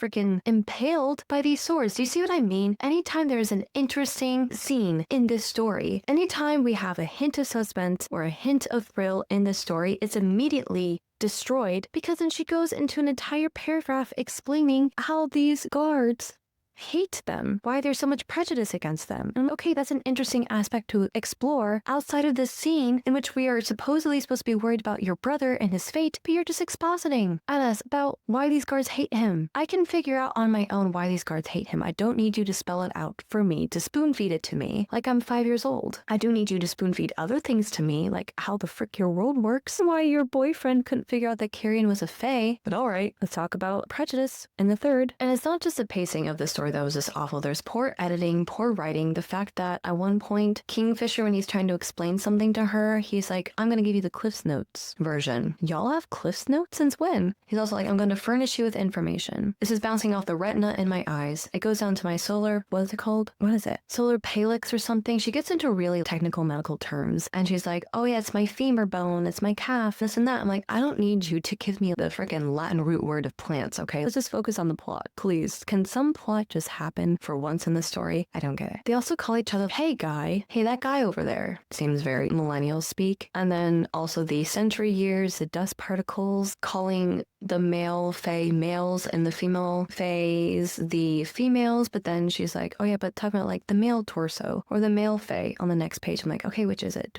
Do we call them males or female fae or male fae? I don't get it. It's just, this came across as very like red pill incel podcaster speak, which also took me out of the story completely. There's just also a whole lot of plot holes that I mentioned in the summary. Having Carrion Swift be a fae, but then no one can tell that he's a fae. Going from not believing in Kingfisher, even though fae can't lie, but then he finds every kind of loophole and he lies through omissions. Which is it? What is lying? What are the parameters, the boundaries of that? Also talking about who started the war, because apparently Kingfisher started the war, but then in the next scene, Everlane talks about how the war has been going on for as long as she can remember. Which war? Which one started when? I have no idea. Trying to figure out what is Kingfisher's size. In one scene, we talk about how he's 3 times bigger than her, only to say that he's 7 feet tall. So now she's 2 feet tall? How big is she? How big is he? I have no idea. And it freaks me out, especially when we're talking about sex scenes, when you're talking about how this small, tiny, little, fragile person is having sex with that could literally kill her with his dick. Which is it? And again, what are Kingfisher's powers? In one scene, he can dissipate into smoke. Another scene, he can create clothes out of thin air. Another scene, he can clean an entire forge just in a blink of an eye. He can create shadow gates, but then he's also bound to Malcolm, like how he couldn't break out of this maze.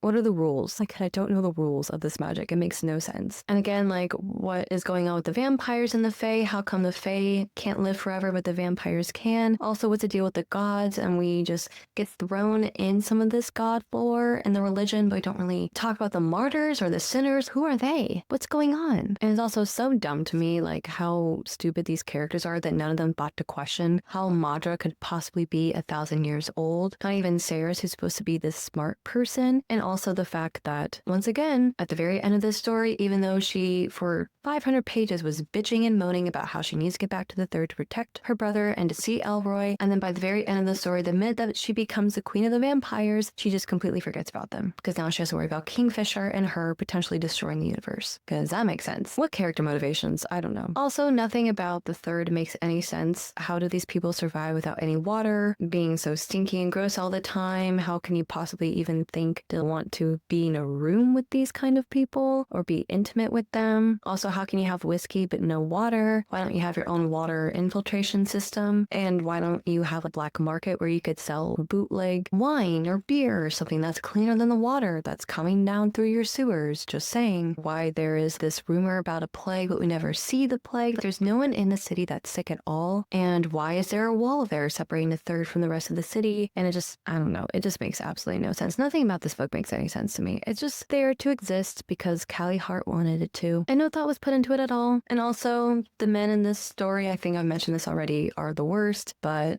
even worse that all of them basically call her a bitch at one point in the story. And I hated it when Kingfisher was like, as a vampire in a fae, I could have made you have sex with me, but I didn't. And he's our love interest. Yeah, no, I'm not. That's a no for me, but thanks. Moving on. All right, everyone, that was a painful video. I hope you enjoyed it more than I enjoyed reading this horrific book. But yeah, Quicksilver by Callie Hart. What a waste of time. I'll never get those hours of my life back or my money back. But hey, at least I was able to talk to you guys about it, and I hope you had a good time. Leave a like down below if you haven't done so already. Subscribe if you haven't, just so you can get notifications on my upcoming videos, because I have a lot of videos planned. I'm super excited to share them with you all. And also don't forget to hype up this video. And if you made it all the way to the end of this video, please make sure to put a little butterfly or even a silver heart at the very end. Just let me know that you made it all the way through and that you have amazing endurance. Cannot appreciate you all enough. You all are amazing. Again, if you want to check out my membership page, become even more involved in my channel by getting special shout outs in the beginning and end of my videos, priority in the comments, as well as other fun perks, just letting you know it's awesome over there, my 1-star book club. So become a member if you can. And of course, as always, have a great rest of your day. Don't forget to keep reading, and I will see you all next time. Bye.